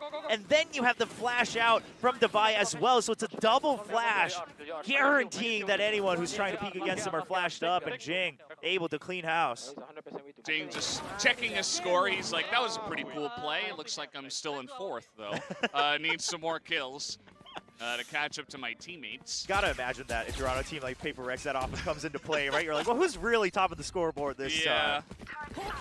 Yeah, it's not something too much to read into, I'd say, just based on, you know, daily form. I mean, Devi has had insane rounds, insane clutches, insane carry performances for his team. Only 3 kills so far on Pearl. Not a big deal. I'm sure he'll get more as the day comes along. As, Fox not looking the right way. I think that was a dink, but just through the wall as well. Well, okay, so a little bit of information on both sides, right, on what the default start is here for this round. Round 16, Jing gonna be able to heal it. He still has a run it back as well. Now, Jing is just buying time. Yeah. He's just buying time for backup. He has no intent on actually fighting any of these, because here's the thing, he can use the run it back for the retake, or even against the plant. He could just walk right into the cove with that ultimate. And he may just do that. Looks like they're waiting for Talon to make the first move now. And look at Jip. Oh, Jip Boys was waiting for that potential lurk coming out from Mind Freak. But as Destiny would have it, they're not going to align just yet. Sprayed through the wall, not going to get too much. Garnet still on full health, gets the run it back as Forsaken on the site, not expecting him. And in the backside, something gates one. As Jing from the top, going to pick up two and holds on to the site for PRX. Oh, a nice timing from Jip Boys to swing as he expects that they're going to wait for the Astro utility to come out. And now back down to a 1v1. Jip Boys only 62 health. He's got 6 seconds. He will get the plant down as the one-on-one commences. Mind Freak has been so insanely clutch. Only has a Bulldog, though, and he's going to get one tap. Jip By Boys! Jip Boys with the clutch 3 in a row to keep Talon in the game. And I was just thinking to myself, this one's much harder because it's going to be much more obvious what his location is. He didn't have time to run into backside without making noise. He didn't have time to run all the way around without making noise. So you expect him to either be close or slowly walking out, and Jip Boys uses that against them. Even this right here, the timing to swing as the Astro Star starts to come online. I mean, I'm sure it's frustrating from Alex's point of view. I can't blame him, but yeah. But here's the thing: for Jip Boys, I give credit to Jip Boys. I don't think you can blame the PRX players on that one. Yeah. Well, the coach will have a different perspective, of course, from our very objective one, and he is fired up. He immediately slams that timeout button, if there is one. I don't think that's how it works. But anyway, he calls the timeout. They have those easy buttons. It's like, that was easy, timeout. Yeah, so he is giving the team a piece of his mind, as he is not happy with the way they handled that. Maybe just feeling like the team is getting a little bit lackadaisical, perhaps, once they get a lead, right? You even mentioned before, like, oh, we're 6-0. We're vibing, this is super easy, and then Talon comes back, so they're like 3 against 1. They're like, oh, okay, we can just swarm the site, and they get punished for it. I mean, I would say that if I was in Coach Alex's position, I guess the point that is frustrating is you could have waited until the gravity well itself was popped rather than waiting for the star. So, you know, again, I think those are the points you made, though. It's not that their play was necessarily always a bad thing, but there was a safer choice. You were 3v1. Why take the risks? Now, we'll see how that timeout transfers here. Does it translate over to a round win, or will Talon start to run away here with the comeback? Yeah, it's really the question. Take a look at Talon's positioning. Very passive for the start of the round. They're going to mix up the tempo. And this is against a PRX eco, so they're going to take their time just in case they win for any weird shenanigans after the timeout, and then go for a team push afterwards. What I imagine is going to happen with Talon is once you go down to the 50-40 second mark, they'll regroup and use that lockdown to really push out a site. I would be very worried if he goes through double doors right now. There is no reason for Jip Boys to be doing this. Yeah. This is like the one spot on this map that you do not want to just face shift. Okay, right? so they're going to use Seekers first, and that forces out movement, and that allows Jip Boys to have the angle. Mind Freak, though, with the right click, I would assume, as something spots this coming in. And now he's on the hall. He's in the back of the site now in the cove. They get the plant down. 30 seconds left. Oh! Uh-oh. Garnet's trying to take control of backside. I mean, they got the plant so safely, Uh-oh. and now they're losing to the pistols. They're just getting straight up thrifted right now. They have the plant down, but spam through the wall is not working. They don't have the lineup. Bite. Yeah, the snake bite is there, but not the crosshairs. Okay, they get it to half. Still got a couple of members of Talon that are spamming through, and they are winning this for the team. As Jing, he's got a dream, but it is not enough, and Talon will eventually be able to take that down. Valdez, I was thinking to myself, if Talon loses that round, that's the round you get frustrated over your coach. But yeah. I mean, I think Talon, this was another round where they were maybe taking too many risks, right, of making sure they cover their flanks. What I was imagining you do is just put the lockdown over and be long, and that little nook pushes out the site, put up the cove against the pistols. But either way, up to the plant was fine. After that, I mean, it's PRX with sheriffs, right? They got their aim down, so. Yeah. It's not enough util to get even the half. Well, they got to half, but they didn't get the other half, I should say, of the defuse. It's now something out here. Half armor and an operator looking to get some of those kills, this time on the defensive side. Oh, they are curious to see if someone else will eventually push all the way out, or is it just something? So Cruz right now, his main job is to oh! I was going to say just constantly check, but he even gets the kill. That's a cherry on top. The bonus operator kill. At least onto the guy who's operating, you could say. So that is going to be huge for Talon now, as the spike is maneuvering towards the A site where only Mindfreak is. Does have this cosmic divide and a couple of stars down. All right, Talon heard this though, but he's just a second faster into his own nebula. Now, it's going to buy a lot of time, but the lockdown is coming in. The rest of the team from PRX is on the back of the site now, though. They're in position for when this push comes in. Oh no, and the spray as well. PRX buying so much time. It really has to come down to Cruz, but they even expect the potential flank. And the run it back. Here comes Jing onto the site. Spots box and denies, but Pat's going to pick up one. He's holding down the site. Picks up two, make it three now. As Jing alone is not going to be able to get it done, and Pat holds on to the site for the team. You know what? I'm on the mic. You can't stop me. Pat is back. We'll say it right now, all right? All the doubters. He was shaky in the beginning of Pacific. We wondered if he was catching back up to the meta. It doesn't matter. He's back in form. What a hold after the spike plant. Look at this. All we got to show is his point of view. 1, 2, 3. And then Jing at the last one gets taken out by Fox. So that is a pretty massive round now for Talon to pick up, as they tie things up here 9-9 as we move into round 19. And now they've been constantly cycling their ultimates to the point where Talon still has that Viper's Pit, and Pat with the triple kill. Now already 4 points into his next judgment, so they'll have that online in the next round or two as well. Yeah, he'll suggest you move as they make their way onto the B side. Maybe not yet, maybe next round. But who knows? Maybe he just picks up another 3K and throws it out if necessary. Devi is on the site, close. He pokes out, but he doesn't have his gun out, and he just gets his head taken off. Yeah, and a great setup from Talon. They expected a potential pop flash here. One person hiding behind, or two people hiding behind that nook. As you see, Garnett's just kind of drawing the attention. Now, Mindfreak, he's been very patient, both the previous round and this one. He knows that there is this chance for that rotate over from Talon. They've been using the map very widely. The only thing he doesn't know about is the fact that Jip Boys is here already in Art Room. So if he only gets one kill, it's not going to be enough. He's got to take out the entire main force. Well, Mindfreak may be able to get two. He does just a flash, and he gets a third! Mindfreak is just on fire right now. As Zip Boys, meanwhile, he's not going to get the kill as he waits a little bit too long. And Forsaken is just able to swing on him. PRX, a statement made in this round. Oh, now Jit Boys, he waits because he wants as much time and information as possible. Cruz is on the other side. You can't blame him. Forsaken just swivels. But, man, we said Mindfreak, he had one job, but it was an absolute mountain of a job. And he does it swiftly and with ease.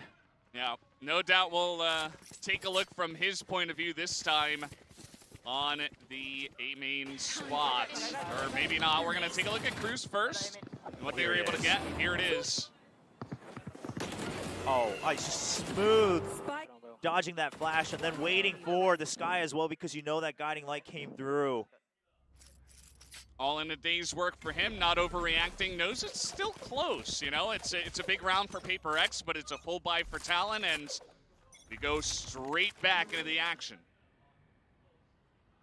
All right, so PRX, I mean, here's the thing. You have a Phoenix on your side. You only have that one sky. They have to constantly be pushing out to get information. Now, it works for them because they are able to oftentimes win their duels. This time, they've already pinched Talon into B long. Talon doesn't have much time, and they're not quite aware. Uh-oh. Yeah, there is a turret behind them. The Seekers are trying to draw their attention as well, but the turret finally taken out. Now Talon is aware. Yeah, the turret is massive as Jing is going to shut them off, essentially, but looks to rotate with his teammate back towards the B site. All right, so PRX, while they can't keep control of B long, they've now done their job of Talon has to waste time picking and choosing. If they go to A, Mind Freak is still there. We still can buy time on that side of the map. Now Talon, they're the ones who have to choose, and they have a lot more to clear. They don't know where the Jet and Phoenix have gone. You see them carefully checking, but it looks like their movement eventually perhaps wanting to go over to the A side, given all the utility that they heard on B. No. Oh, and they're running out of time. They're going to have to rush into the B site, but PRX reading this, they're sending Forsaken over to A, actually, and the lockdown is on A. Oh, the bait works perfectly. Cruz won't get the kill. However, the plant will go down, and the lockdown now wasted. Well, that cove was interesting, but it's going to allow them to get the plants. Or maybe it should. The spam is coming through as bunch of trade backs here. Jing going to pick up 2. Oh, but a terrible post-plant position. Both members stuck in the back of the site. Can't win the first duel. Can't win the second. Forsaken going to get 2 headshots into a defuse here. PRX smoothly, even though they wasted their lockdown, didn't matter. They're still going to be able to take down the B site and take the round here 11-9. I mean, I like the idea from Talon. They realized that, so initially they did have to spend so much time clearing out mid. Then they had to spend too much time. They had 0 information on A, so rather than going there, plant someone for the lurk, and then go for B. If Cruz had won that battle, you know, against something, things could have been very different, right? You still have backup over on B Link. You have control of that. The rest of PRX would not have arrived in time. So the idea was there, but something wins that crucial duel, and then they're able to pressure the remaining members of Talon into the back of site. A very necessary timeout here. Now, in the first half, we saw what happened. They called the timeout. They broke away from that 6-round losing streak and really clawed all the way back to a 4-8 half.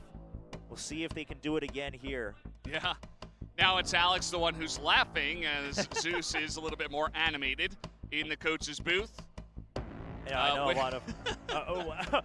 when does Sen play? Didn't they just finish their match yesterday, or was it a day and a half ago? Yeah. I'm sorry to say, but I don't think it went well. I don't feel bad saying that because even Coach Kaplan said that in an interview that it did not go well. So, you know. Yeah. Maybe not going according to plan. Yeah, but I mean, we see that here in Pacific too, right? I mean, a lot of teams, Talon's one of those teams. We thought we're going to perform so well here in Pacific, potentially just making it all the way into Tokyo. Now they're struggling to find hope to stay alive for the playoffs here in Pacific. Yeah, it's a really rough spot. I mean, they do have a lot of post-plant utility. I mean, 2 ultimates that should help them. They could use the Judgment to maybe get onto the site, but with the pit, should be able to lock down at least one of these rounds, you'd imagine. Something also gets his head taken off on the way out, mid-dash, as Shitboys is unhappy with the way this has been going on. Meanwhile, Forsaken. Yeah, he's stunned up. He stayed too long to fight that duel. Gets hit by the Judgment. And that's going to allow them to get this plant down. And now they do have the pit on Cruz if they elect to use it. And they're in a pretty good spot. And they have the firepower. They have the Operator and a Vandal pickup. Yeah. Oh, and on top, or actually Cruz perhaps his own Vandal, but he's now wrapping around. They just need to buy time. Oh, bouncing off the ground with Chipboys. But it's still being held. It's held. Oh, no, they're going to take him out. Chipboys gets the kill through the smoke as Mind Freak with 2 is going to be taken out as Cruz from Link is going to be able to save the life of this round. That was a little bit more close than it had to be. Yeah, absolutely. But, I mean, Talon, here's the thing, right? They were coming out without the firepower in that round.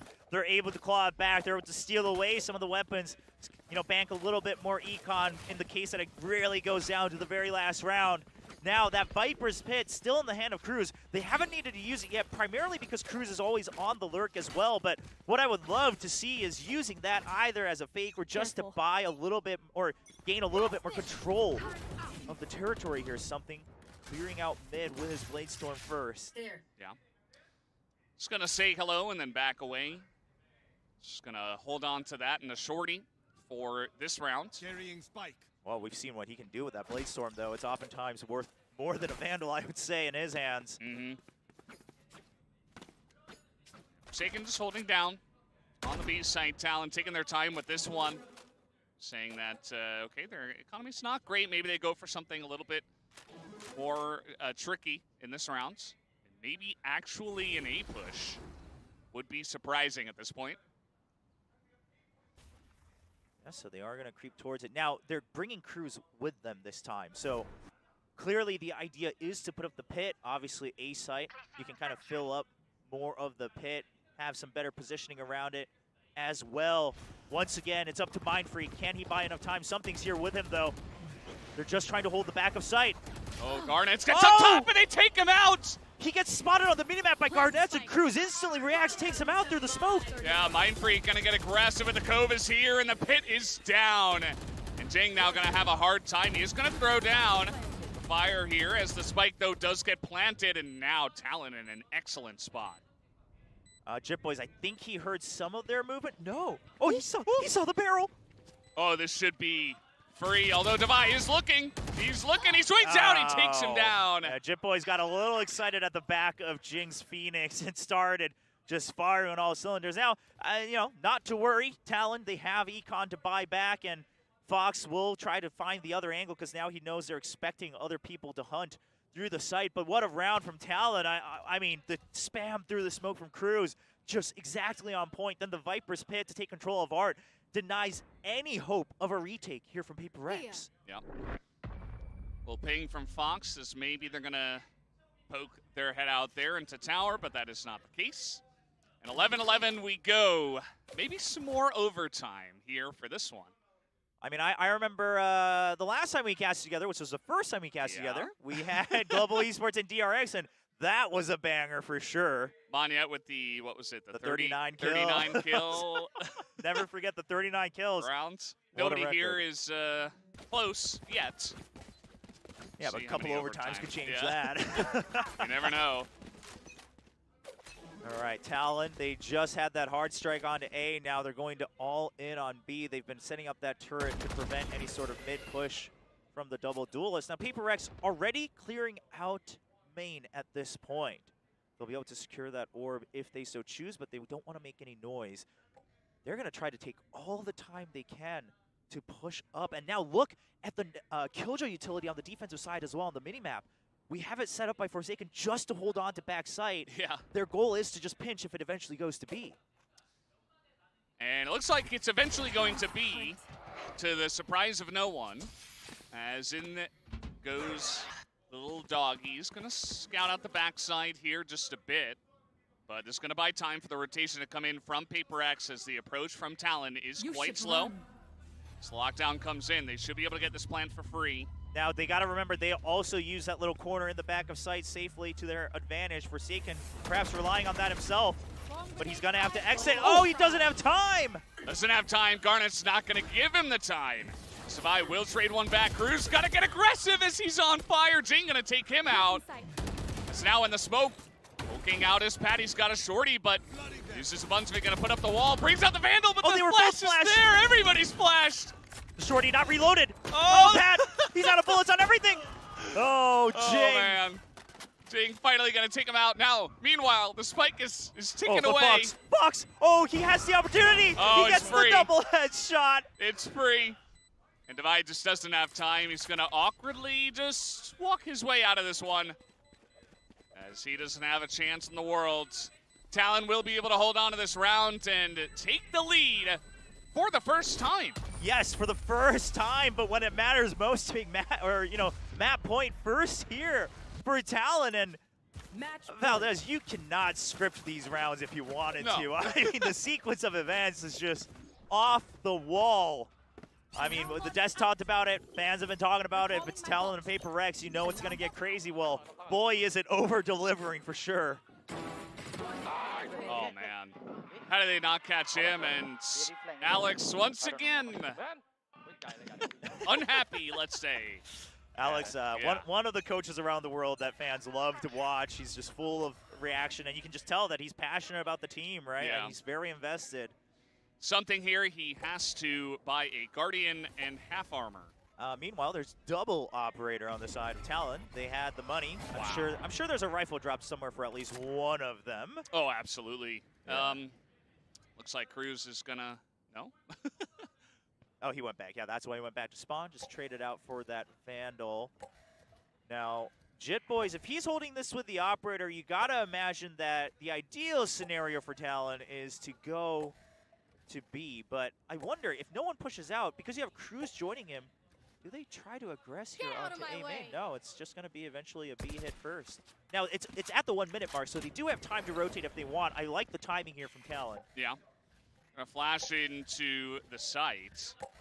Not really spotting much. Mind Freak, when does he peek as the turret? Gonna cover Jit Boys, who's holding onto this Operator still. As the push, meanwhile, coming in onto the B site. In he goes onto the smoke. Garnett's on the site. But so is something. He peeks out, doesn't get the kill. Oh, he thought he had it, but Garnett is still flying all over the map. He's still alive. Oh, the Shorty, no, he's gonna pick up the kill. He's in the smoke. Down he goes. Pat with the Phantom is able to hold it down. He's got the Judgment down here as well. And now in a fantastic spot, Forsaken has to make some noise. Pat gonna take him out. This Mind Freak, okay. He's gotta do this with 11 health just to hold on. Oh, it's so much.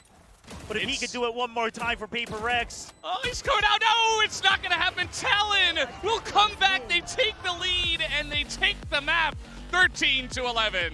No overtime required. Well, call him the judge, because Pat's been raining down judgment here throughout the entire map. So many times he was able to cycle through that ultimate, and we got to remember, this map started 0-6 for Talon. What impresses me the most is, obviously, they did their homework, they prepped. I mean, their comms looked good, but the fact that that one timeout in the first half is able to drain out the entire momentum from PRX to eventually actually go over to Talon's side.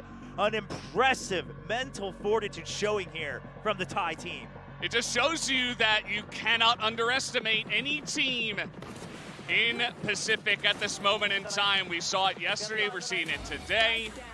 Talon able to come in and take the first map. Now, it wasn't very decisive. PRX started off super strong, and then it got more decisive, of course, towards the end. Once they switched over to the attacker side, they're just able to make it work. Their agent comp, very nice to get them ahead, and the carry from Cruz was huge. The clutches from Pat and Jit Boys, massive. Yeah, I mean, we had some heroic plays on both sides, but Jit Boys really turned it up to 11 today, and Pat as well, we're seeing his old self. Meanwhile, Mind Freak tried to return to some of that glory when he was also called one of the best controllers in the world, but it just wasn't enough. Him and Forsaken an explosive start, but the rest of the team, they needed a lot more time to warm up, and at the end of the day, Talon, the entire squad of 5, was online just a second earlier. Cheering for both teams. I gotta imagine that that's gotta be Victoria again, trying to not pick sides here. I see what you're doing, trying to cheer on both sides of Southeast Asia, also enjoying the beats as Cruz was earlier, and maybe that's the secret. Maybe you just gotta groove to the beats a little bit. I just gotta vibe on stage and keep it lighthearted, even if you do go down and lose 6 rounds in a row. Didn't seem to bother Cruz, as he was on top of the scoreboard. He had the highest ACS by 1 over Forsaken, who had 254 compared to the 255. So really close stuff, but Talon take the first map of Pearl. Guys, we're gonna have a break and we'll come back with the desk and map number 2. Don't go anywhere.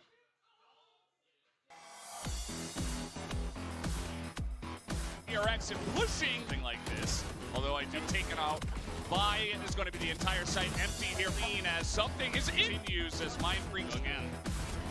Pretty rough. But I think that now no longer. Oh, this is all for Mind Freak. Trying to hold this together for the team. Mind Freak. Oh, something's got the perfect angle. By time for the backup to right. He'll even get the spike. Notice he's gonna hold this down. He takes. Really, this is it. Forsaken's already. Jit Boy's head is aggressing now. Not many players will say okay to that. Okay. That big first pickoff as into the. Oh, he has no idea. Gonna avoid that. Uh-oh, Mind Freak. More than a couple extra credits.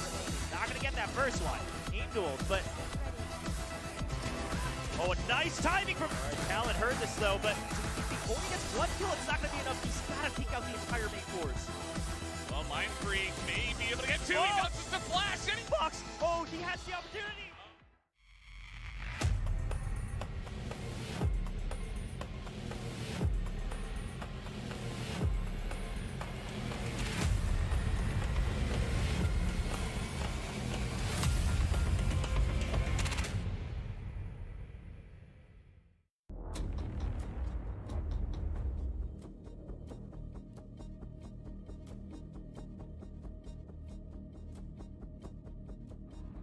I'm gonna hero by. Okay, I go push B. I'm running. I'm running too. I'm running as well. One B long again. B long a lot. Nice. Ready to go, ready to go. I have ulti. I'm going. We ulti. Chill. Hey, B come. Let's push mid ready. I will dock. Pulling now. I will dock Emilia. One on the right, Tila. Yeah. Back of that. One here. Molly back off. Dead. I'm molly back all. KJ was here as well. One CT. Flanking guys. Wait. Play out. They have Astro I'm wall. playing in guys. They have Astro wall. Play him. Two heaven. Wait a little. Wait, I have good play guys. Okay. I'll just pistol. Come on. I don't know flank. My turret's not good. Two heaven. He's Yeah. I'm gonna flash. One hold. Okay, hold. Nice. Let's go. One hold. Woo! One more. GG. Let's go.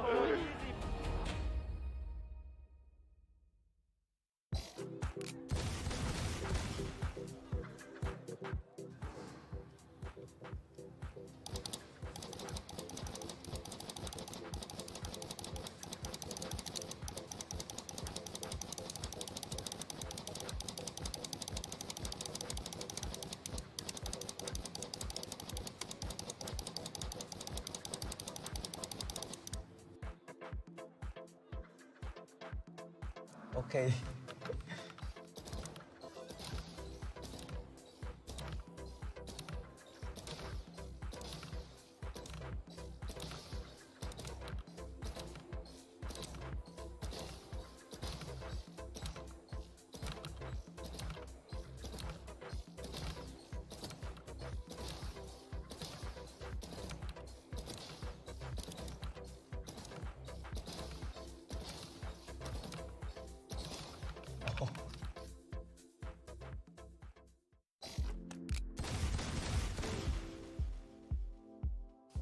Wait, okay.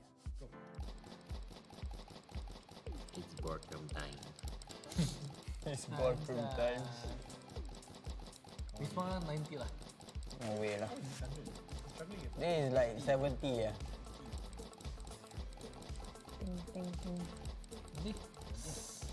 Oh, 69. no. No, it was just now. I missed the click, the last one. Okay, ready? I'm ready. Oh, I think it's worse. Maybe that's a bit right. Oh, look, easy, look. The power on the center.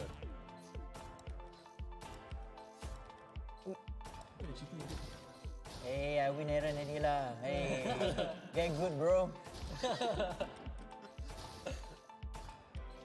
18. No. Okay lah. I'm not the worst, okay lah.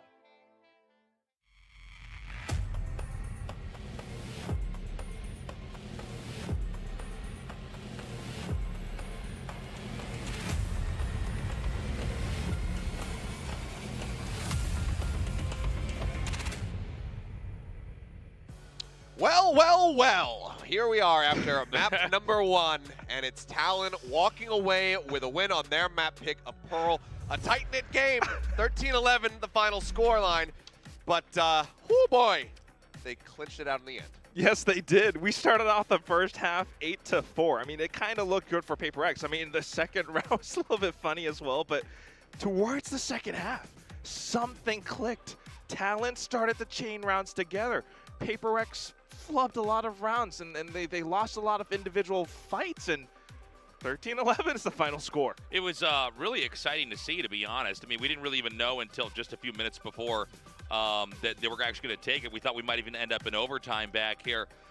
Talon has really picked it up. Good for them. We've talked about this before. Some of these teams that show up, they do seem to be late bloomers, but it's never too late to come out, and this may be their moment. Who knows? Maybe they end up taking this 2-0 or even 2-1. I mean, at this point, who knows? We'll have to just wait and see what happens. But I mean, a very bizarre game coming out here. I mean, we expected a lot of blood. We expected a lot of fighting. That's exactly what we did get. It was tight-knit the whole way through. As you can see, 12-12 as far as the kills were concerned. But like I said, from the outset, things were not looking good. But as you say, it's never too late. We'll go ahead and rewind a bit back because things did start off a little bit wonky here for Talon. We'll zoom in on round number 2 because I'm sure that this one had a lot of people scratching their heads because they dropped the pistol. And Talon decide we're not even going to try. We don't want to give them anything. We're going to sit in the spawn and wait for this spike to blow up whichever site they go for, and then we'll rotate over towards it. So they are just sat here. Hands off keyboards for a lot of them. You can see them. They were just scratching their heads. It would have been funnier if we like zoomed in on one and they're like knitting a sweater or something. Yeah. And you can see they're trying now to get into their position to die to the spike. Eventually, though, PRX, feeling curious, pushes forward, goes looking for them, finds them, does end up losing out on 2 of their players. But this was the beginning of a major streak from the side of PRX. In a way, yes, but dude, could you imagine just like being in PRX's shoes? You don't have any information. Where the hell are they? Yeah, like, you're just going, what is happening? they're not here. Yeah. I could just plant for free. Yeah. They're in the game, right? Like, Yeah. Is there going to be a tech pause? You know, yeah, I know obviously, exactly. bizarre way to kick things off. And then PRX went on to then win 6 rounds consecutively. And it was just like, okay, this is going to be it. This is the state of the game. They're just going to run away with this. Yeah, it looked like it was going to be a very straightforward win there for PRX. Like, honestly, an unremarkable win. Let's go ahead and throw up round 9 was the round I wanted to look at. And this was when we started to see things kind of pull back together here. So in this round, we see that something does get into B-Link for free. And coming up here, we are going to be catching Pat getting the kill there onto Mind Freak. And with him down, we see that Jit Boys coming up here gets 2 kills and basically denies the plant, which was huge. Yeah. After Garnet's able to win the shot. And then Jit Boy's just holding down the site. I mean, this is before the plant can even come in. And this is part of when we're starting to see PRX start to scramble a little bit in the first half and start surrendering some rounds over to Talon, who are able to, you know, streak together 3. You know, they got the previous 2. They end up taking this one as well, as Forsaken is put in another clutch position, but unfortunately just isn't quite able to do it. I mean, we know PRX for these aggressive plays, and especially on the attacking side, they can chain those rounds together, but this is one of those where Talon shows they have the prep work. Remember, this was the one where I think Will was mentioning that Pat was like looking up in the air in case something would have went with the double updraft, so it really shows that Talon did their homework. Yeah, and that's one of the things that we were looking for, because as mentioned, there's a lot of material that you can study when it comes down to PRX playing on this map. In fact, it's now the 2nd time that they've ever dropped Pearl, the first being over at Lock-In to Cloud9 in that series. So a big hit, a big blow to them as far as that win percentage is considered, because now it was at 86, and now it falls down just a little bit. But Talon very well prepared, it would seem, here in this set. Now, it wasn't all doom and gloom, obviously. You know, a close map for the side of PRX. We'll go ahead and go back to round 19, where we kind of set the stage and said, Mind Freak, we want to see big performances out of him. This is where he delivered. Remember, he even flubbed like a 1v1 clutch in a moment, but here, he really stepped up. I mean, this was so crucial for him to hold down this side, because if he had lost it, Talon would have gotten A for free. But Mind Freak gets those 3 quick kills, and even with Jit Boys trying to pull off some heroics, Forsaken kind of getting that spidey sense tingling, turns around, and PRX were actually able to find one of those rounds, one of those crucial rounds on the defensive side that brought them to a closer scoreline. It was so scary in a lot of these moments, but you need these hero plays from players like Mind Freak. But that was just one of those. Yeah. What happened for the rest of the map, dude? Unfortunately, it was a little bit fewer and farther in between. You know, these hero plays coming through, something as well having a bit of a rocky beginning. But then, you know, as we got into that second half, it was just back and forth, just trading blows, you know, streaking together 2 rounds and losing 2 or 3 to the opposing team.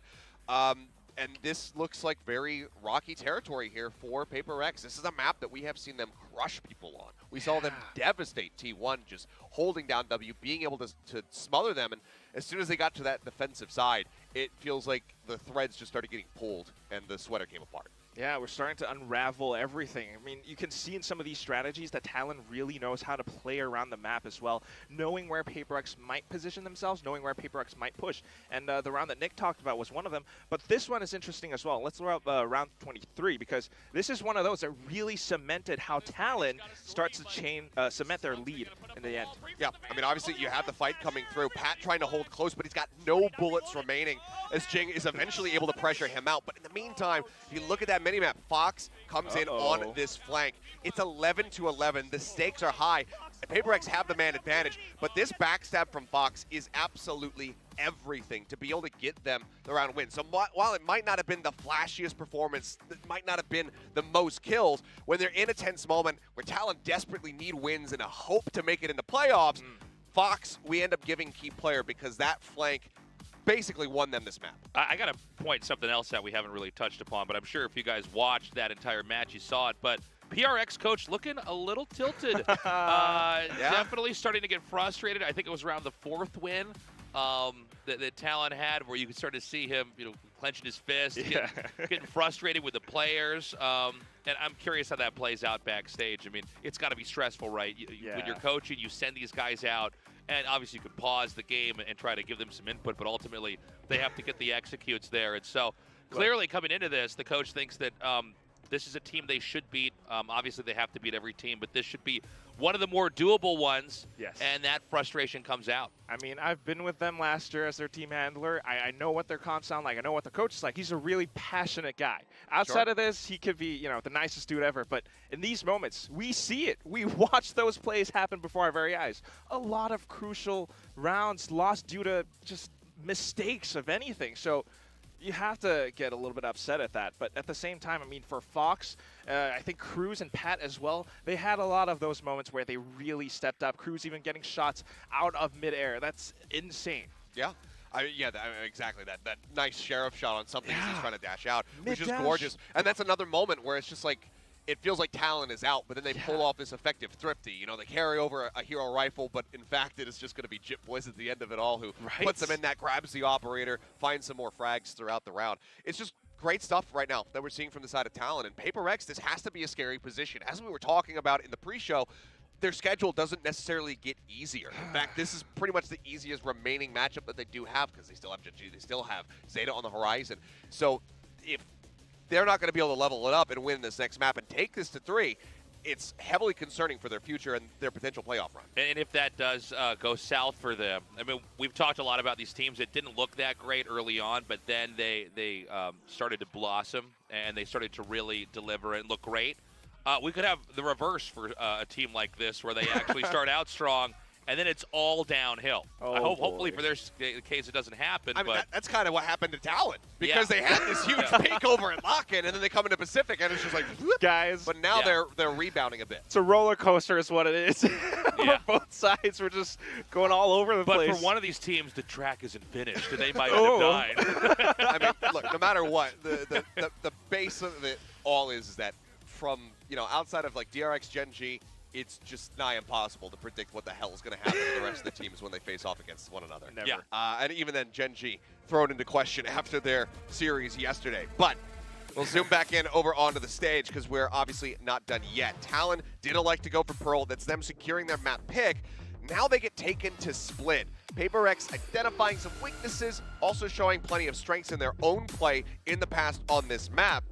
Can they take down Talon? Because you have to expect that Talon coming into this not going to be running triple duelists. We don't have Sushi Boys in the play yet. They're going to be playing something a lot more safe, a lot more conservative.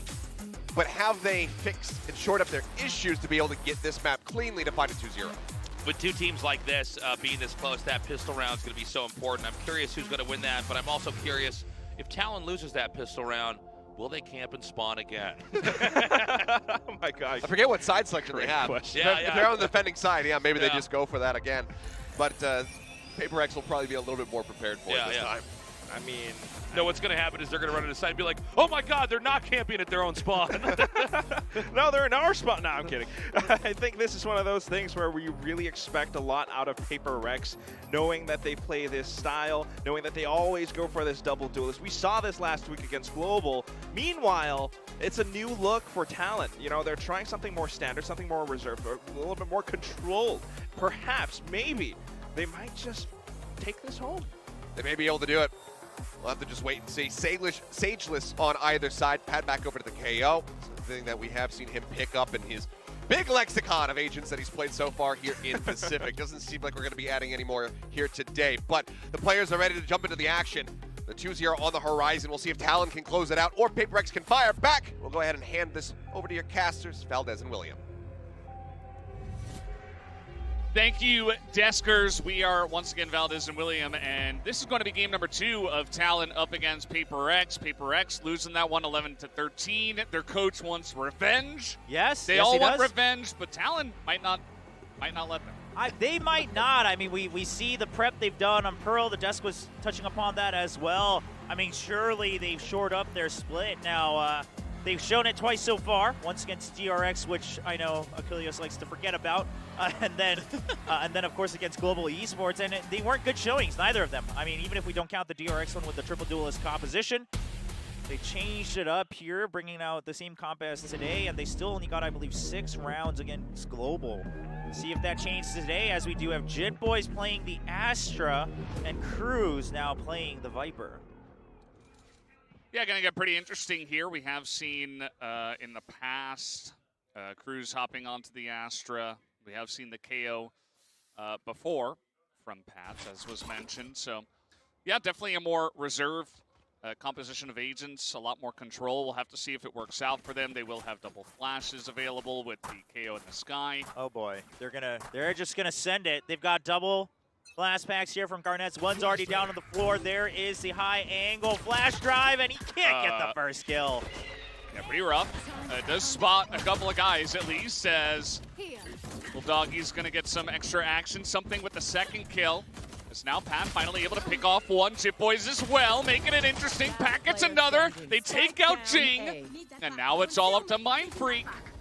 Mindfreak again, but here's the thing. Jit Boys hiding in that little nook right in the center of A main. That changed everything. That provided a crossfire, a double angle for Talon as PRX aggresses forward.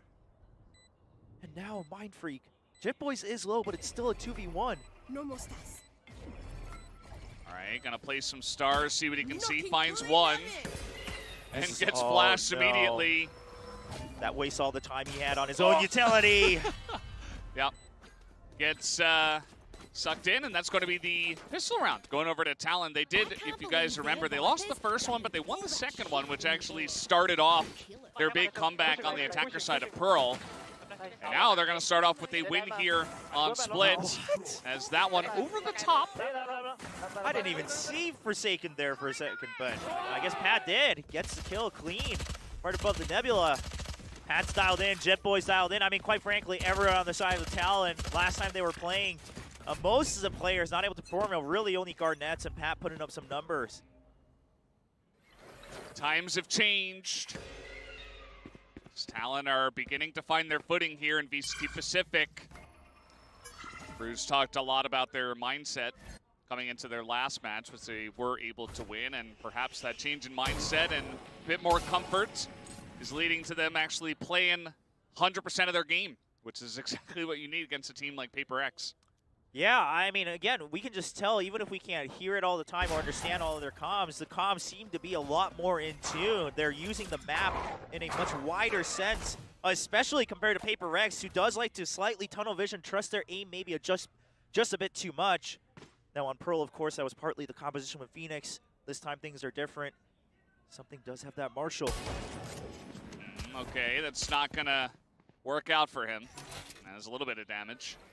Stunned, but it's not going to grant him a kill or anything like that. We do see Talon is hanging around B, but they are actually pushing out now and rotating. Sting spotting Cruz.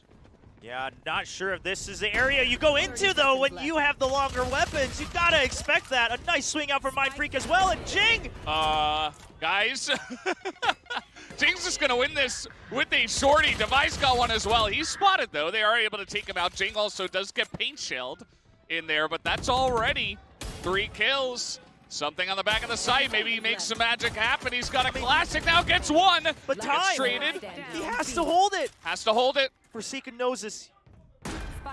All he knows is there. Yeah, they got to expect each other, and Forsaken will get it right through the corner. And that's going to do it for that round. PRX will tie things up and pick up a thrifty to make things interesting already at the beginning of the second match. Well, you know, as soon as I talk about them using their map a lot wider. They use it a bit too much, perhaps, on a round when they didn't need to. I mean, the fact of the matter is they had already kind of made up their mind that they wanted to go to B site, and I know that they got stopped. They're like, oh, maybe it's a stack. That's PRX's style. So they want to rotate, but going through vents when you know it's got to be shorties and classics everywhere. What a risky move.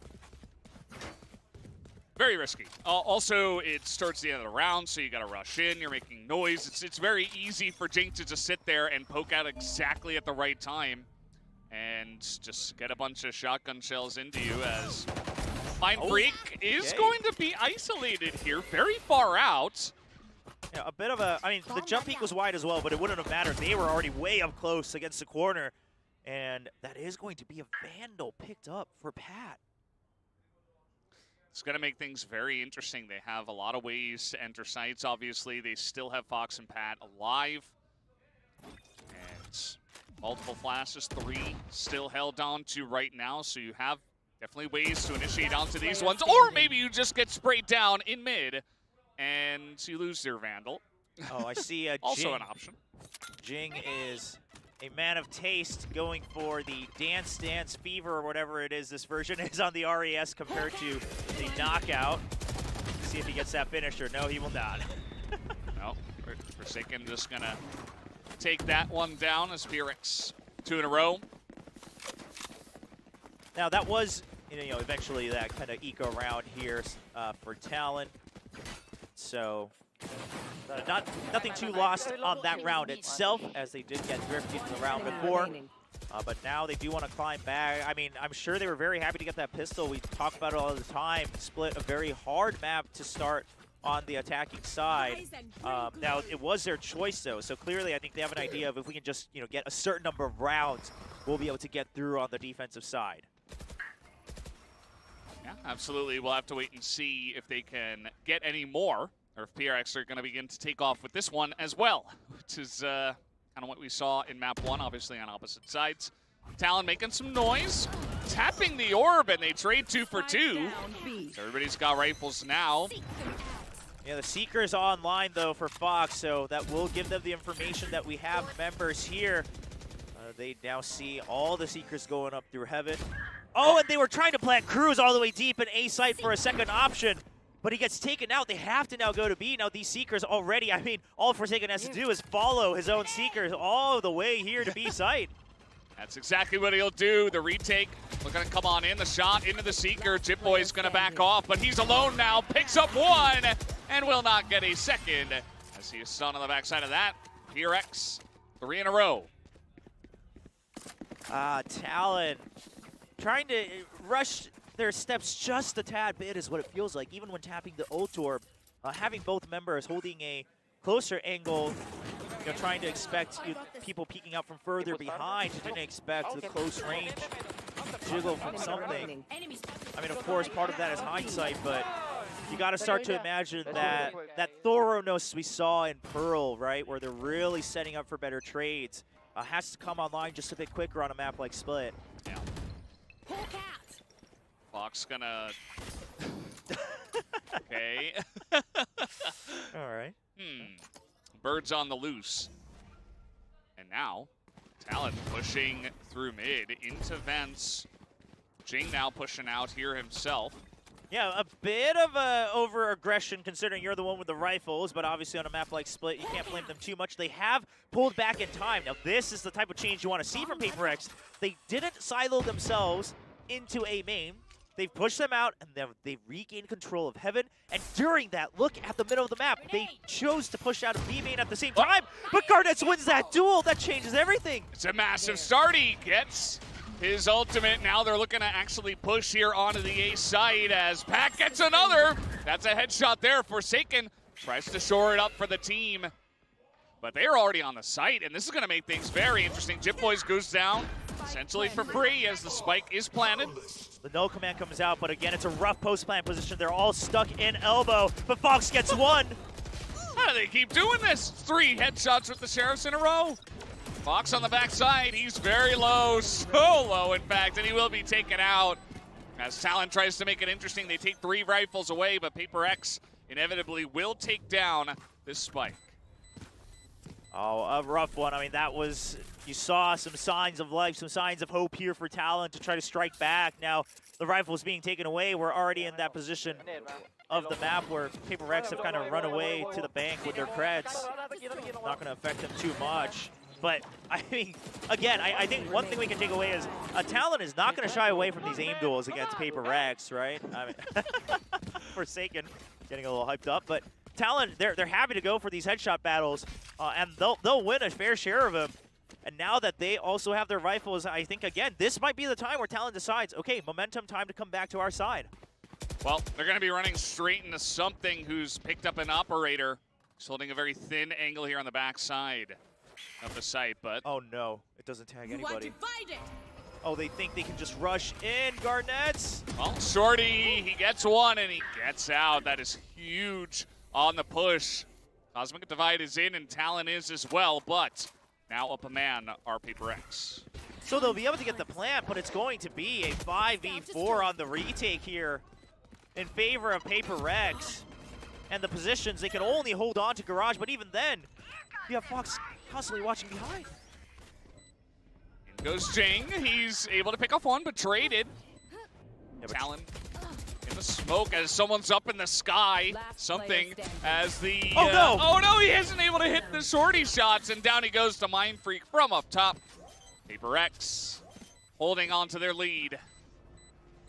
Wow, and something with a great sacrificial updraft up there, drawing the crosshairs of two people, actually, and that allows them to continue to stay on top of the trades. Again, I mean, that's why the numbers matter. 5v4, if you start trading one by one, you're always going to have the last one alive. PRX happy to go for that. Now, I believe the operator not picked up, so not sure if that was a choice or if they were just busy kind of celebrating the round win. We'll have to wait and see.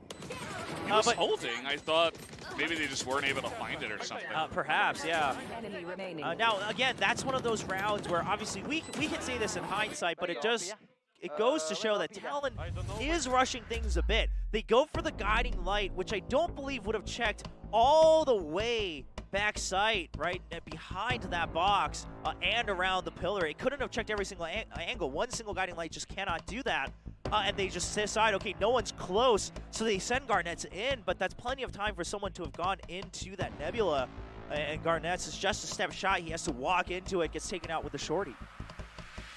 And that made all the difference in the world on the retake, as PRX relatively cleanly are able to get the win with two guys. As you're sitting a lot, it's good to take a stand, stretch your legs.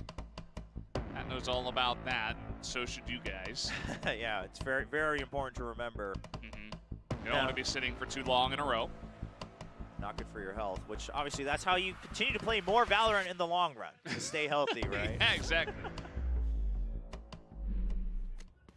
Well, now Talon, having lost a bunch in a row, they're able to pick off some rifles and half armors at least, and should be able to continue to do so. Forsaken already 1 point away from his second Seeker. That was only 2 rounds ago that he used his first one, or 3 rounds ago. Hit mid. Just thrown down. Something very aggressive angle out here. Sees an elbow, misses. Oh, a nice jump peek though, but a nice counter flash coming out from Forsaken. They're both able to save themselves. However, that means PRX is the last one laughing because they still hold control. Yeah. Meanwhile, I was going to say, Ding's just hanging out up here, just waiting. Just gonna blast pan out, blast pack out. So look at this on the minimap. While we're paying attention to all this utility being traded, they're sending Jip Boys in to fish for information on B to see if they can eventually rotate. But something says, you know what, that's fine. I'll hold this. I've already backed out. You guys hold that side with your utility. PRX actually just going in and making the call that there's no noise. Let's make sure that it's not a B hit. Forsaken now checks with the guiding light. Talon doesn't mind being tagged by that, but the thing is Jip Boys cannot get all the information on his own. Has some good information. The push is going to be coming in onto the A site. There's only one guy who is Forsaken on the backside here. He is going to spot one. Yeah, Garnets hasn't checked Forsaken just yet. Oh, clean. And they're not in the site yet. They haven't been able to push. They don't control Heaven either. Oh boy, now they're just getting ransacked here on the site. Something picks up an operator kill, and only Fox is able to get the one here for the side of Talon. 10 seconds left. Oh, and, I mean, yeah, Jip Boys will get a kill for his troubles, but the rest of his team already taken down. Nice pop flash as well. Oh, Forsaken took that a little personally there. Yeah. Meanwhile, Jip Boys just going to be happy to save that one rifle to carry into the next round. 6 in a row, looks familiar. This Yeah. all starts after a pistol round win from Talon. Well, you know, Talon has told PRX before that 6 is all you get in a row. We'll see if they're able to repeat it this time here on Split. I will dare say it looks a lot harder this time around. Yeah, let it be known that Talon is the team that does not get taken down 7 times in a row. Only 6. We'll see if that changes. PRX are going to be looking for more. Something not able to hit that shot once again. Well, he shuts me up, gets the second shot. Yeah, instant redemption, and now his teammates all here, but Something's still the one picking up the kills himself.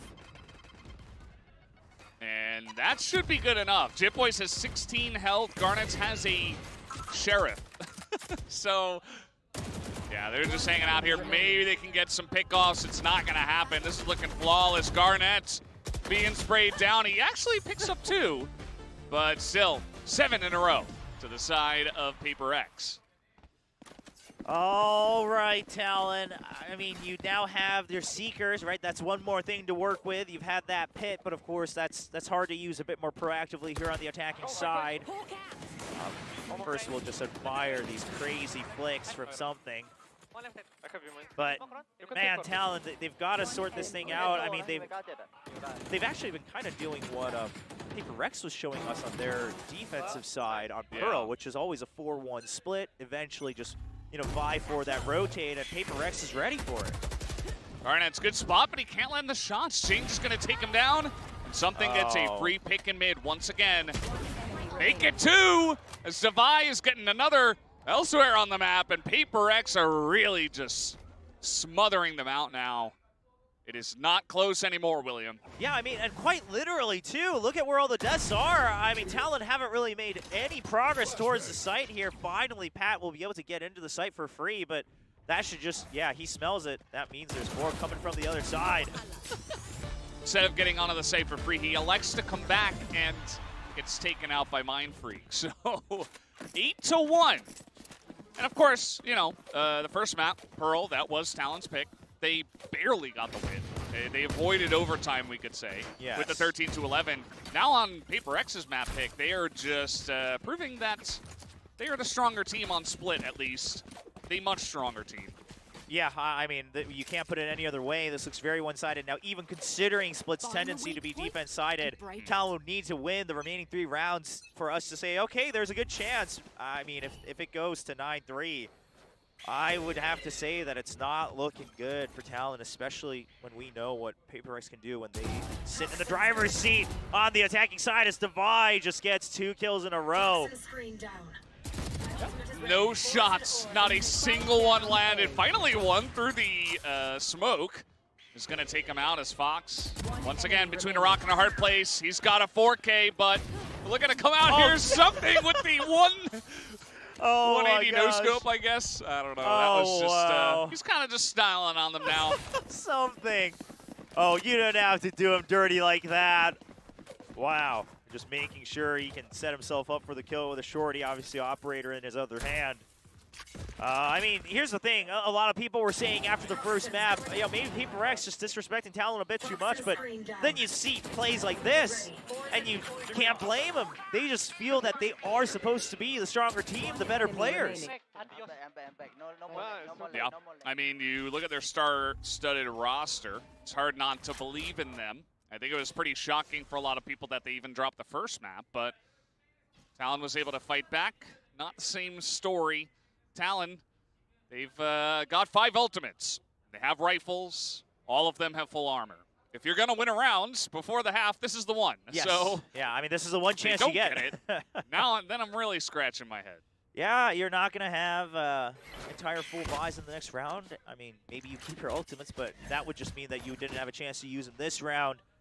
You got to try to make it a 9-3. Garnets, you got to get out of the way as well. I mean, the comms are not as clean as we were praising them to be on Pearl. It may not mean much to the dog to the Trailblazer, but it does tell a story. As okay, taking out a rocket as Garnets, he's gonna get the kill. It's actually very impressive. Dodges the flash mostly as something on the back of the site here. He's got an angle. Gets one. Paint shells. Now he's against the wall, taken out. Fox able to get one. Like we said, this was the round for Talon if they were going to get another one. Well, 3 ults invested. Ideally not losing another rifle. More than anything, just to prove that they can take these rounds. They just needed to take some time to sort out PRX. Oh, no. Yeah, I mean, Devi might as well go for this, but the triple stack a little in a row this time on this map. It's different from Pearl. Yeah, different circumstances. Well, we'll see. I mean, if they can make it a 9-3, yeah, we can talk about the curse. We can talk about Split being defender-sided. We can grasp at all these strands of silver linings here for Talon. But first, they'll have to get there. Now, they did save 2 ultimates, and it looks like it's just going to be another call. Just go straight for B, put up the Cosmic Divide, put up the pit, and then let's hold. But something, he knows this is coming. He doesn't want to give space. All right, early Cosmic Divide first. Grenade in once again, just trying to root out Mind Freak and something who have been playing on the backside of that site. The pit has to go up. Yeah, you cannot save this. Pat even waiting for the peek out from Mind Freak. Very well read. Here he comes. It's Mr. Shorty. Spike planted. Well, there's a lot of smokes to hide in, thanks to the pit. Oh, pops out, doesn't commit to it. He's back into the pit. Yeah, but Pat's actually going to get a kill over onto Jing as well as he's trying to exit the site. Something does find one for his troubles, but they still can't find the Viper. Oh, Cruz in a Shorty battle takes the risk here. They got him. Now, they were doing this to set up the flank for Fox, but there is a little bit of suspicion on PRX's minds, but not in time. Not in time. Third round taken by Talon, and 9-3 is the score. And let's go back to it, shall we? Split defender-sided map, 9-3 curse. Talon, they've got 2 more rounds in a row. Yeah, they're playing single duelist. Their comp is better for defense. Is there a chance? Not sure. You know, some fans perhaps saying, I mean, is there a chance for PRX to win? You know, all these signs, mystical signs pointing in the direction of Talon here, but the stats will tell you it does look rather tough. You know, it's interesting here in Pacific, Split, you know, has been played 10 times. The attacker side actually 53%. Yes. Compared to 47, which is not, it's not what is supposed to happen, we should say. Yeah. It might indicate that maybe our teams are rather comfortable on attack compared to some other regions, but at the same time, you know, that doesn't really change the map, right? So yeah, I mean, by nature, even after the changes, I think the hard stats would indicate that eventually Split is still defender favored. Now, when Split first came back, even over at Walking and such, we did see attackers doing very well. I think that comes down to the nature of the teams who prepped it, picked it. They usually came with double duelists to overcome the tendencies of the map, and so they were kind of skewing the stat line a bit. Now, as more teams, more people groove into the beat. I know. Here's the thing. There was one fan asking what the halftime music was, and they couldn't Shazam it because we're always talking. So here's 5 seconds for you to figure out what this tune is. No, we can't not talk for 5 seconds. That's just bad broadcasting. You get 3. That's all you get. I was okay with it. I was grooving out to the beat, just letting it play. But they probably used the 3 seconds you gave them to pull their phone out as they scrambled to try to figure out the song. Well, let this be a lesson in life. You always got to be ready for the chance. It's like when you're offing, right? Yeah. You can't not scope in and just wait and eventually scope in when you're ready to fight. Some more Jing fans in the crowd as well. Well, Jing, see if he can put up the numbers that fans expect him to here this time. Not the greatest of starts, but of course playing that raise on defense. Now is the time for him to shine alongside something. We've seen what he can do with that raise. Yep.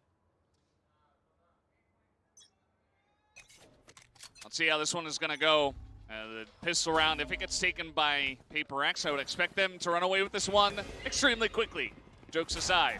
As here comes PRX, Swift onto the B site. As Garnett's going to be the first blood, as meanwhile, something trades it back real quick. Forsaken up top gets 2 in the Nebula. A classic spam into the smoke, and you're still getting 2 kills. What an impressive play. But chance here, Pat. Oh no, now it's up to Fox. Up top, he's up against 2, has a good idea where they are, but oh, he's afraid of a potential lurk here coming out from Defy. I don't think that pinged. I was talking over it, but I don't think it quite catches him. So Fox, writing Heaven off, just expecting both of them to be here and main potentially. Oh, now he spots him. yeah, a little bit too little, too late. Devi is able to put the final bullet in, and that is a pistol round to PRX on attack. They should be able to move this into 11-3. Remember that Talon did drop the second round after winning the pistol round on attack. Yeah, I mean, if there's a map to do so. Oh, great consistency for Forsaken. And you know, he was spamming through it, but not frantically, just making sure he can. How I kill the second guy? Yeah. Even Forsaken doesn't know. What happened? Well, I mean, you hit him with your bullets, man. What else can we say? Yeah. It all comes down to that. As the buy here for Talon is 2 shorties. 3. Okay. All right, well, 3 shorty stack on A. Surprise, surprise, PRX says. We don't want to greet Christmas early. No presents for us. Just gonna plant the spike. Yep. Bomb buddy out. Well, now the big question is, as Tace is wondering, will Talon eventually all die to the spike? Doesn't look like it. Well, looking risky. Yeah, they're right around the corner. This is a lot of damage already put in. You might as well look for kills almost as PRX. Well, I think Talon kind of wants to bait that, though. They're trying to close the distance, and they still cannot finish a single kill with the 2 shorties that they held on to. Yeah. Oh, boy. Pretty straightforward for PRX at the end of it. And, Okay. Oh, come on. Wow, what a read. Yep. Sometimes you just, oh no! Poor Jit Boys. Down he goes. PRX 2 away from forcing a 3rd map. It's looking extremely likely from here. But if you're going to start your comeback, it has to start now for Talon in the bonus round. Yeah, we've seen the crazy comebacks happen before. Don't need to tell fans otherwise. I mean, all sorts of things can happen here in Valorant, and of course now with the rifles in hand, Talon will see what they can do. They are on that defensive side. They have the KO as well. See that kid dancing in the front? Oh no, I totally having missed a great it. time. Just here to watch some Valorant and to groove to the sound of your team winning over and over and over again. All right, well, PRX, they've spread out entirely across the whole map. And that does mean that they're individually getting into these fights. There's a pretty aggressive push through the screen there for Jing. You will be punished. Just run straight into 2 people. Not really much he could do about that after making the committal. But look at Talon's setup as well, right? I mean, this toxic screen just so they can eventually take back Heaven. He's even gonna peek out a little bit to try to help out Cruz, but he's a little too late. Cruz does get taken down. All right, Fox gets that. And it's still gonna be the plant here for the side of PRX. Mindfreak waiting. I've got your trail. Main. All right, we'll see the Seekers are coming out as well. They need to try to strike Mindfreak before the Seekers arrive. They've both been spotted. Mindfreak, he's just buying time. Something now providing the crossfire as well. They know there's 2. Oh, and he just pokes out. He's not wasting any time. And now they're just gonna dive on top of Garnett's and not give him much time. Here's Chip Boys. He's got a chance, a very small chance. 1v2, tries to get it back to the site. He does. Here. Oh, And this is... I mean, they have it lined up. Okay, Oh. he's gonna get the half first. I guess they don't. He's holding it. He's holding it. The spray. Oh, he just barely gets it. As that was so close. Chip Boys with nearly a heroic defuse. But now Talon are against the ropes. PRX looking to run away with this one real quick.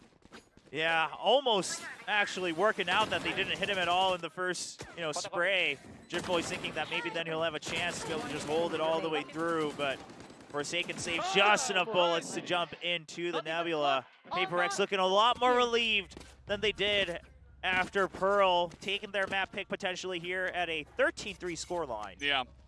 You know, even the desk talking about Alex, the coach here at PRX, maybe he did say something just perfect enough to send them over the edge to really start performing at full tilt. And they're looking real good now as, okay, Jip Boys holding on here barely on the B site, gonna force them out as, okay, another kill in mid. And interesting. Yeah, Talon's movement this round looked great. Right as soon as he hear the strike coming in, it's actually going to be Garnett countering the hard entry from PRX with his own flight path to shake up their crosshair. Provides time for his teammate to get the kill. Now, we don't know about Forsaken. He's already in. Oh, but now he lets himself know, and we can see it in the mini screen. Now everyone really hunting him down.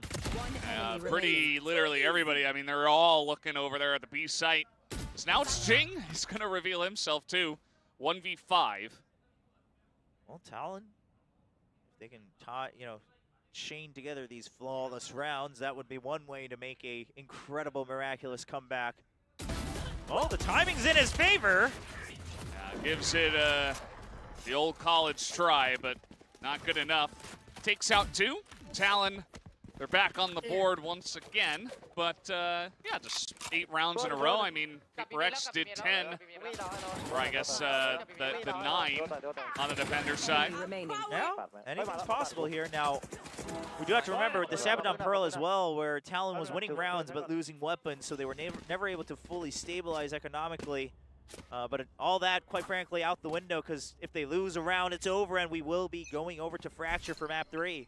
Now, looking extremely likely at this point. Something wants to put the nail on the coffin as he and the Trailblazer go in together.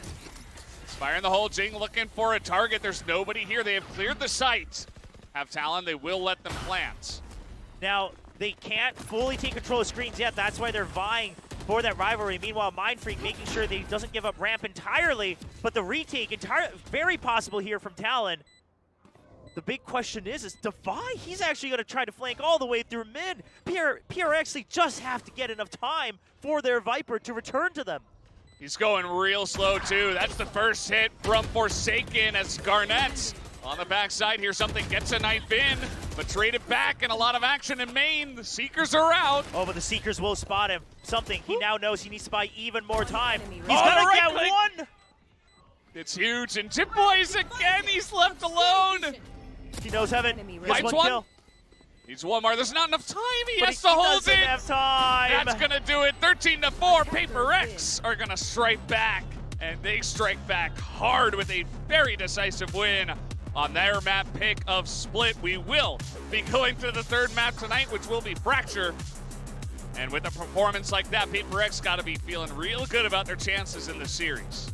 Absolutely. Yes, they had some mistakes on Pearl, and more than anything, Talon came prepared. But even then, it was a tough match for Talon on their pick. Meanwhile, you have PRX just winning Split in absolute commanding fashion. 13-4, not giving any hope at all over to Talon and their fans. And they should have the momentum on their side as they go into Fracture. Now, something, I see it here. He's got 346 ACS. Yeah, incredible. I mean, 20 kills, only 12 deaths, 6 assists on top of that. And then Jing topping the board right below as that double entry. I mean, they make it work, right? Everyone always says if there's a team to trust for double duelists on any map, but obviously on Split, this has kind of become the norm for a lot of them. It's PRX. They're so used to this style where you're aggressively challenging for duels and trades. Yep. Just press W, they go in, they start off on defender's side, as of course with their map pick they didn't have the Oh yeah, I see the kid. He was actually dancing before though, as the Jing fans are out in the masses right now. There are so many of them. Yeah, I mean, we're catching them all on camera, and we're still finding new signs popping up here in the audience. And Sage Duelist, what's next? I mean, quite frankly, I think they could convince us that any agent can be a duelist if you really put your mind to it. PRX W, spicy PRX. I mean, it's just They're having a good time, and the fans should be very happy with their position right now. You can tell the players are having a great time. Forsaken's, you know, he's laughing, he's making jokes, and very decisive win there on that second map, the map choice of course, PRX. They tie it up, and we will go to Fracture, but guys, we'll take a break, and then we'll have the desk. We'll be right back.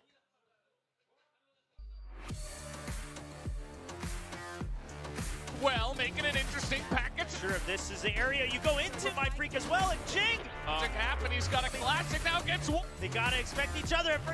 Mind free. Wouldn't have mattered. They were already way up. Back off, but he's alone now. This is gonna make things very interesting. But Fox gets one. Side, he's very low. That's... Oh, Shorty, something as the... Oh, no. Oh, no, he isn't able... Not yet. They haven't been able to push. They don't control. Nice pop flash as well. Yeah, they're just hanging out here. The shots, Jing's gonna hit once again. Dude, look at where all the deaths are. I mean, sit in the driver's seat on the attacking side as Divide just gets 2 kills in a row. Fox, once again, between... Look at it come out here. Something out of Rocket is Garnets. He's gonna here. He's got an angle. Jing as well as he's trying to keep Rex's minds, but not in time. Not in that though. They're trying to close the distance and they still cannot finish. Wait, Cruz does get taken down. The crossfire as well. You know there's 2.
Picking up a map win on their own map selection and doing it in fairly clean fashion. A 13-4 scoreline at the end of it all.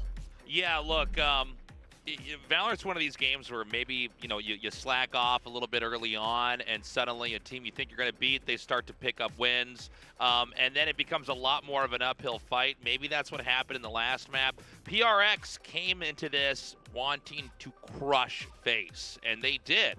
You know, they kept a massive lead, were super aggro, and it was playing like the PRX that we've seen in the past. So I don't know if they were resting on their laurels in game one or what happened, but whatever they changed, it worked. I mean, it definitely did, dude. 9 rounds in a row on this first half. And a lot of these rounds, I mean, they just pushed out. They were defending, but they were still getting a lot of these frags. FPS is based on confidence, and a lot of these rounds were won off of PRX's confidence. Talon at times, I don't know what it was, but sometimes it was mistaken in careless peaks that kind of allowed PaperX to chain more rounds together. Of course, there were the two where they actually had a lot of ultimates, and we see greatness from Fox and a lot of flanks. Yeah, I mean, going for it again. I mean, Fox and flanks, we saw it from him on Pearl, you know, keeping them in that game, helping to get them to that map point, and then be able to close it out with that flank over onto B. Still looking quite good here for the side of Talon, but unfortunately, the scoreline just doesn't look great. So it's kind of hard to walk away with too many silver linings after a shellacking such as that. But obviously, things started off decently well for Talon, but it was pretty quick to where it got flipped on its head. We'll go back to round 2 here, Tasteless, where Talon, they get the pistol win, and then it all falls apart. Yeah, so this was really the beginning of, you know, an unleashed PaperX here. We saw that beautiful shot with the shorty there from Jing earlier, and another shorty round later on. And we had, I think this was all shorty kills. Was this correct, or almost all? I guess Fox closes that out eventually there in the end. But yeah, this was like a crazy moment where we thought, okay, is this going to be a back and forth? But in fact, this was really just the beginning. We see the spike getting planted over here. Forsaken now ready. Gets the idea maybe that somebody is behind the box. Sees the leg come out. Gets that final defuse. And that's really where it picked up.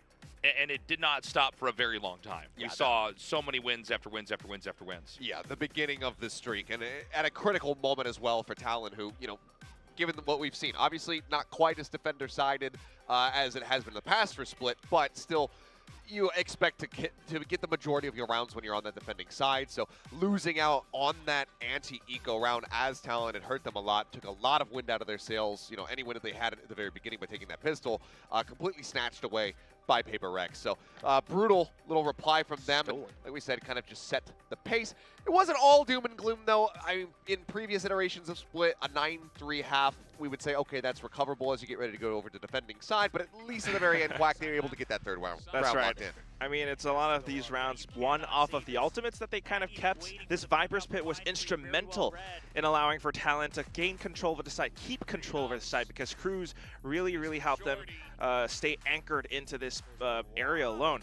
At the same time, though, I mean, PaperX definitely tried. Look at how they were actually weaving in and out of the smokes, trying to find Cruz, who just stayed neatly tucked away. In the meantime, I want you to keep your eyes on the minimap because Fox is going on a journey of his own. They're still holding down the garage. They're still holding down backside. They're defending Cruz like to darn hell. But PaperX still managed to push up front. Meanwhile, this is where things go wrong. I mean, the smokes dissipate. Fox shows up on top of heaven. A little in and out movement. Gets Forsaken's head gone, and it's a crazy last shot there. That's right. A little fade away. It looks like it's not going to work. It's like he just kind of pulls away and actually does clip the head. So beautifully done. And sometimes you get lucky. Sometimes it all just goes your way. And for Fox, I mean, again, the flank timings were looking quite good, but it was hard fought. All 4 rounds that they were able to get, maybe aside from the pistol, you know, given that you're on more even footing there. It was very difficult for them to go ahead and scoop up rounds. And a big part of that is, you know, because of our key player, especially on the defending half for PaperX, one of the guys who was really able to lock down the sites was Devi. A little bit more consistent still. I mean, you can see in a lot of these clutch situations, Devi still lands his shots. He still gets a lot of spray transfers and just definitely controlling the map in his own way. You see these toxic screens where it's very deliberate placement, and he calls for his team to kind of maneuver around that. Yeah, I mean, overall, it just feels like when Devi is playing this Viper, especially on Split, his game sense and his sense of timings and catching people off guard is so much stronger than it is, you know, oftentimes on some of the other plays. I mean, like we saw, you know, a bit of a rocky performance from him on Pearl was like 5-16. This time around, coming into Split, once again, he basically inverts that score line, 16 kills, 9 deaths, I believe, at the end of this map. But him on that defending side, just preventing Talon from really ever getting themselves into winnable positions. It was an excellent performance from him, and then we also saw something be able to really pick up the pace, start landing some of those nice sniper shots and just fragging out of control on his entries. Yeah, you know, I got to say, Devi absolutely murdering back there. And I'm curious what that conversation with the coach was like backstage after that game one, because I'm sure we're going to have a much happier coach this time around here. Do we have mics in the player rooms? It would be interesting to see because I think, you know, he's looking at the situation that was happening in game one and saying, guys, knock it off. You know, we need to close this out. Don't waste your time. Crush them, and that's exactly what they did.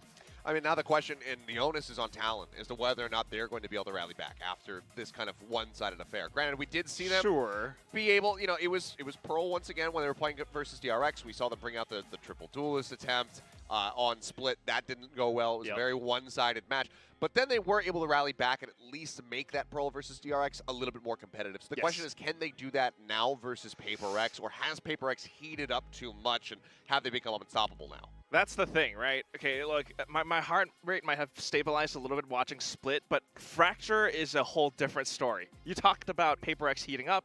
They can also heat up a little bit too much, Achilles. We know this way too well. And that's the thing. On a Fracture, on a map like Fracture where it's so chaotic, I think Talon does have the potential to kind of go a little bit crazy. PRX a little bit as well. And we know Forsaken might just go for that Neon pick, and it's a little bit of a toss-up if it actually performs well or not. So again, we're looking for those consistent key players like Fox, Devi. They need to be landing their shots, and this might be one of the first few times we're seeing something being thrown into the mix of Fracture, in fact. Sure, and that's my next question that I wanted to ask you is, what do you think this is going to look like now? Because we have typically, you know, if Forsaken's going to be going over onto that Neon, you normally have Benkai there that's going to be playing, you know, the Killjoy, something that is ever present when it comes down to Fracture. Do they decide to experiment? Do we see that swap come through, or do you think that this is going to be a new look, perhaps just, you know, raised Jet from the side of PRX? I mean, it's left open for a reason. I'm anticipating some kind of a new look for PRX, if anything, because they have been evolving. They have been trying out new things, and if it works out, then it's great. But this is one of those matches where it's kind of high stakes, so you're going to adjust around a little bit. We've seen Forsaken swap off of Duelist onto Sentinel at times, and maybe that works out great, but again, you're playing against Talon, an age-old opponent. You know how chaotic it's going to be, and it might just be a little bit uncomfortable at times to really swap off completely to a different role. We've seen those double duelists. I don't know if it's going to be the same thing on Fracture, honestly. Well, time will certainly tell. But, I mean, you know, as many questions as we do have about PRX, we also have questions about Talon, because they have also been tooling around with their roster tastes. They've been showing us different looks. You know, Sushi Boys, this is the guy you think of on this team when you think about, you know, the Killjoy pick. Do you think that we could potentially see him come in as well? I mean, we've mentioned this before, but these teams, they know each other so well, right? So there's going to be mind games we might not even be able to pick up on. We could have with agent compositions we haven't seen before. I don't know. Do they swap in a new player? Only time will tell. But again, you know, you were talking about as well, Quack. This is a team, PRX, where they might overheat on a map like Fracture. These are two very explosive teams. I don't know, though. Expect anything.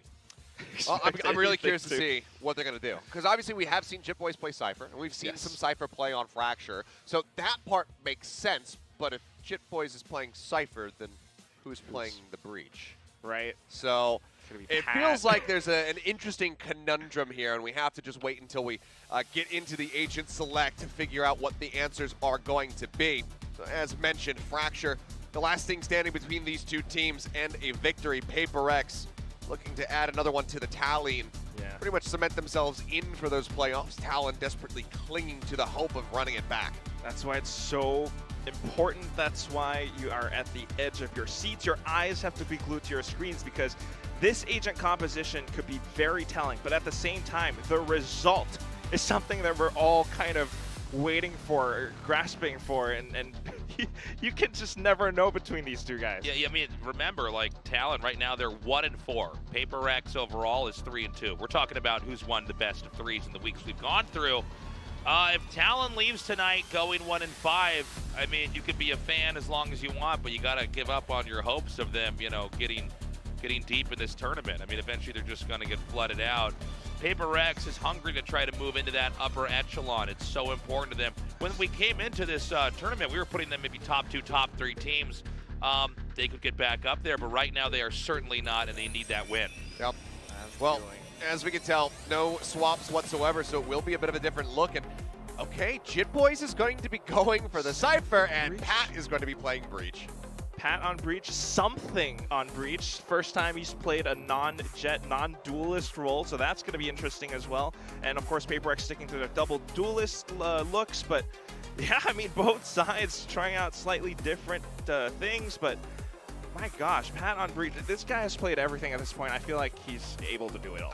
We have seen it from him recently somewhat, but he's only played the Breach once. The question is, how does it look here today? It was a decent performance the last time that he did bring it out. So we get a second look at his Breach. We get to see something playing the non-jet. So I'm curious to see how this one's going to go. We'll go ahead and hand it back over to our casters, Valdez and William, to guide us through the finish of this series.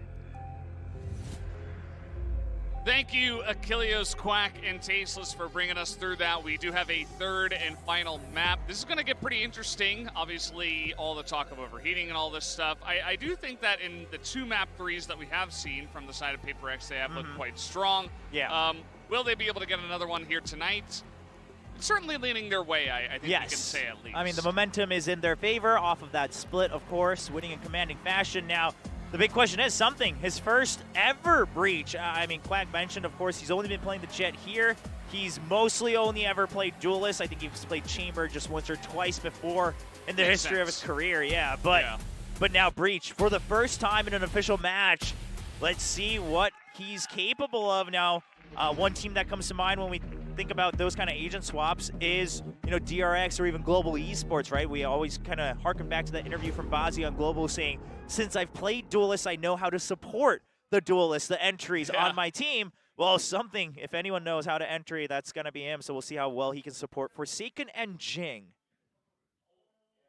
Yeah, it's a pretty interesting start to this one already, just with the agent select. And it is going to be Talon starting on attacker side with PRX on defenders. Looks like for now they've got their Killjoy, which, by the way, they have the Killjoy, Devi, and Talon do not have one themselves, picking up the Cypher, which the desk did also mention. Therefore, Jit Boys. We'll have to wait and see how that discrepancy does work itself out in this series. Oh, I like this interesting setup from Talon, right off the bat. They're clearing out Sewers and Arcade as well, see if they can catch anyone slowly pushing out. Now, the problem is now they see that the trap wire has been broken. They say, okay, well, there's members out there. This is looking dangerous, but they already lose one. Uh-oh, Forsaken! Runs in and takes off 2 of their heads. As if they had backed off, then not fought, they would have been blown up by the grenade. So pick your poison, I guess. PRX start off with a fiery bang here in the first round. 1 enemy remaining. Well, that's a flawless in the pistol. Only Forsaken taking a heavy scratch of damage, but man, that charge through for a second, I could just see Forsaken's face on Neon, right? Just smiling as he's dashing into Sewers, getting ready to get these kills. And look at how quickly they make that decision to throw the paint shells deep. And the Forsaken just runs right out. Am I crazy? W Gaming? W Gaming, indeed. That's how you do it, and that's how they're going to have to play this composition, though, right? They don't have any sort of proactive info gathering in the form of something like the Sky or KO. So they have to always challenge these battles. They're looking to do it again. Now look at the buy from PRX, going for the old school second round buys, just a couple Spectres, making sure they can all upgrade up in third round. Yeah. Saw this a bit before. As Divine's holding on to the sights. Talon seeing what they can get done here. It's very difficult for them, all holding on to classics here. Nobody really doing anything cheeky here on the attack, especially. Neon here, Forsaken, able to delay the push as, okay, they did take out a couple, actually. Might be able to upgrade to a Spectre. Want to wait and see. Yeah, Spectre and a Sheriff. Yeah, Spectre. By Talon. Yeah, Sheriff on Fox as well, so now holding the same angles that PRX was trying to, but the Spectre goes down instantly. Fox strikes back with the Sheriff. What's with these? This is incredible. The second rounds of both of these teams so far this series. They got the check. They know where he is. And down he goes. Fox, 3 kills now as he picks up his own Spectre. Getting a couple with the Sheriff to start. So, Talon, they will not be outdone in these second rounds. They take him out on the Eco. I mean, just patient aiming here coming out from Talon. And again, I'm telling you, not a team to back down from these duels against PRX. Oh my God, that's the most fired up we've ever heard that. Is that a lion or a player? I don't know. I can't tell. That's just Cruz slowly transforming into his true form, screaming into his microphone. Well, that Forsaken, because he saved up on round 2, he's going to go for a Hero Vandal. Now, he can partly do this because he's playing Neon, right? You can try to just work towards, of course, your ultimate on one of the rounds where you can cycle through your economy there. Yeah, definitely going to be looking to carry a little bit. We do have 2 Sheriffs as well, so see how this works out. Forsaken holding the angle, is not able to hit the shot, but will delay it.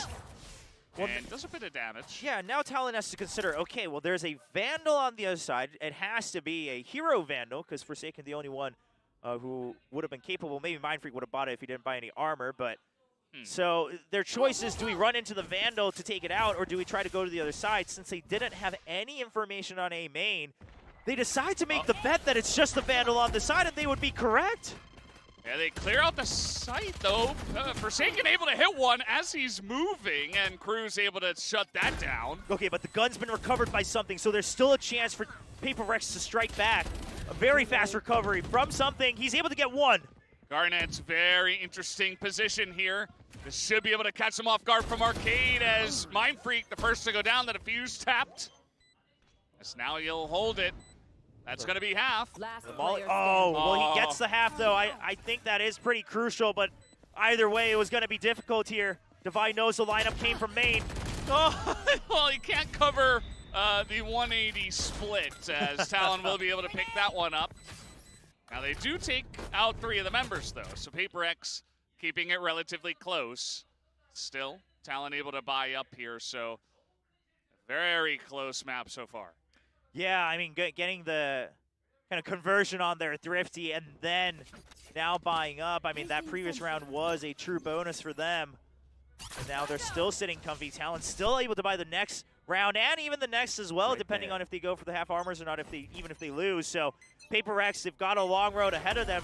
But look at this. Again, because of their composition, they have no choice but to push out of one side with a lot of commitment of their utility. Yeah. That's difficult on a map like Fracture. There's a lot of different angles. Something is up there. He picks up 2. And his Breeze performance is coming up big. There's nothing to do with the agent this time. Forsaken able to get 2.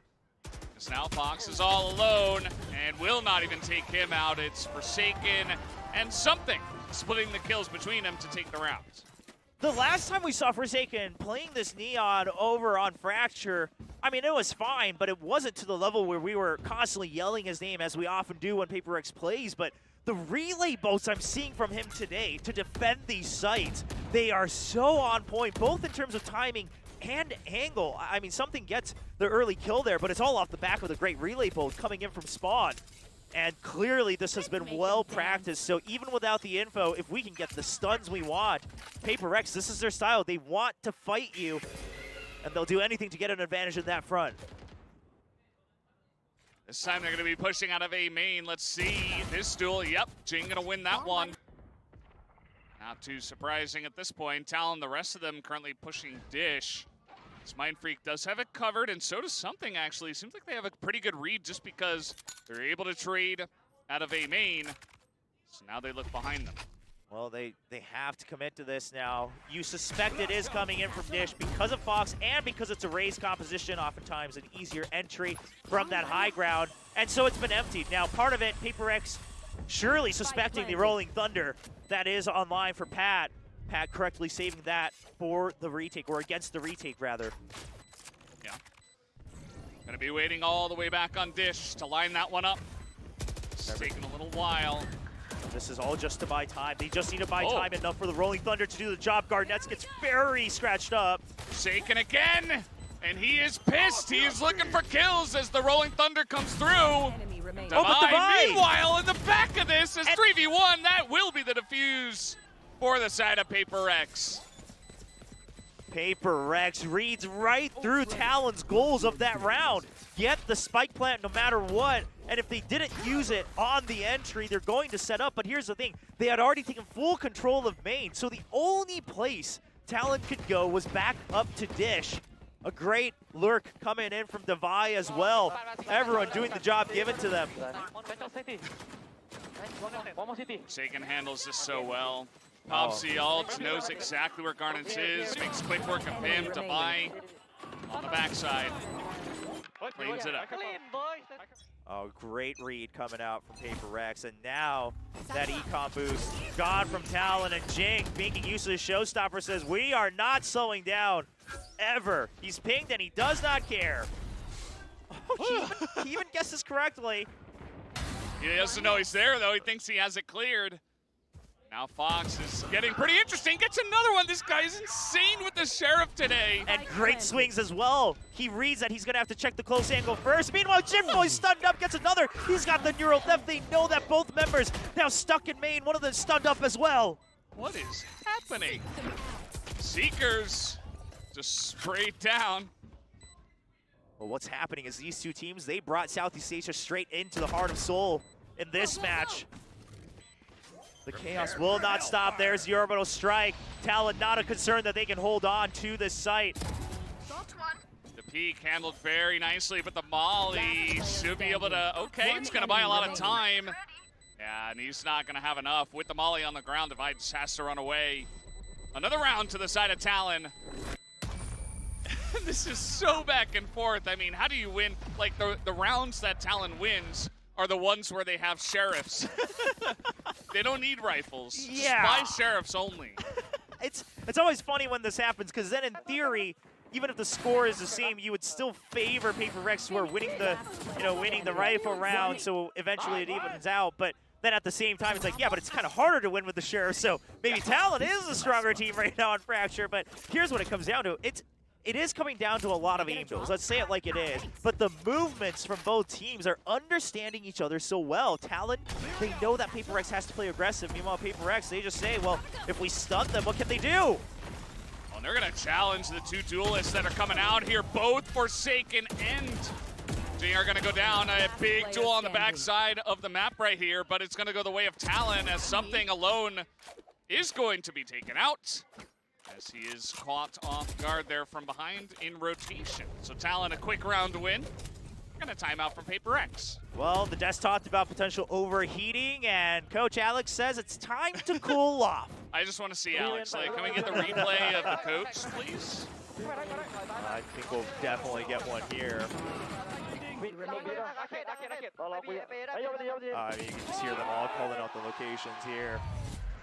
I mean, here's the thing. The only thing that is changing the length of these rounds is whether the teams actually land in the same spot within the first 10 seconds or not. and quite frankly, after that, it is a lot of aim duels. Now, again, I'm not trying to take away from the overall movement. There's Sushi Boys, by the way. The desk was wondering, will he come out on stage? He is in the audience and not quite cheering on his team yet, because it's not over. I mean, it's still very close. It's 4-3. And going back to my point, the movement overall and kind of the hard reads from each other at the beginning of the round are great to see. But after that, the reason it comes down to these aim duels is because PRX is pumping up the speed to 11. I mean, you can't really do anything against that other than pace into that duel.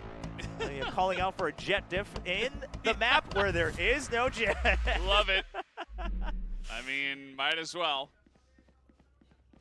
Lots of fans here having a great time. As Talon, they have taken the lead now, 4-3. Have the showstopper available. They have a much better economy at this point, but it's still relatively close, actually, the more I look at it. So yeah, let's see where this goes. I do like the read from PRX. With the showstopper round, they're suspecting it's either a jump into A from Dish or coming in from Arcade into the site, as it often does with the Rays. So they just empty both sides, take control of the bottom side and Sands, so that they have an opportunity for the retake. They have Orbital Strike and Lockdown. But it is kind of crazy that Forsaken is the one kind of just sitting here on his own. Yeah. He has no way to gain intel. He has to keep watching all these angles. He has no idea, by the way, that there's 3 members over in B Tower. Oh, no. He's about to be caught off guard here, potentially. Well, it could be the other side, too. That's the thing. Oh, it's going to be Forsaken who loses that. The coin flip there, the timing not in favor of him. Yeah. And Talon get a free walk-in kill and a plant. And they have total control of Arcade. There's like no doubt in their mind that they have control of this site. So PRX, they're gonna come on over and see what they can do, but this is looking pretty Talon favored. Yeah, there's trap wires on both sides. I think the guiding light maybe might have tagged one person as well. On top of that, they had cleared sewer with the Trailblazer, so now they plant Pat there. No chance for a lockdown that clears the entire site. A well set up crate here for Fox. Oh boy. No chance for a retake. Yeah. You have. Well, I mean, they didn't have the guns, so they challenged, but something just trying to fish for whatever he can here at the end. And Garnett's would be correct. Something does, yeah, have to die. He chooses to go for that duel. Quick headshot from Garnett. Sorry. Here's 5-3. Talon in a fantastic spot. They have an entry ultimate available with the Showstopper. They have the Rolling Thunder on Pat if they get this plant down, and they have been getting such. It's been kind of simple and nearly free at times the way that Talon are making their way on the sites, getting the spike down, and it's been really rough on the side of PRX to try to follow up in the post plant. Yeah, you know, if I'm just kind of going through my memory here, as thankfully it's not a fast start here to this round. Whenever it's kind of a five or four man spike plant, I think Talon has had the better post plant positioning now. Oftentimes, PRX ends the round before it can come to that. But PRX, whenever they do get the plant, it's because they've pretty much killed off everyone. Oh, a great peek from something. Now just going for the duels as, traded back. Couple of kills, Cruz getting chinged through the wall as, meanwhile, Pat with a quick flick up into the tower. And he's going to make it in favor now of Talon. In this rifle round, they should be able to get yet another plant. And the heal comes in from Fox as well. Cruz somewhat healed back up. The orbital strike just to try to buy time. But that doesn't really guarantee any more positioning. So Mindfreak, he has to make the move. He makes the correct one.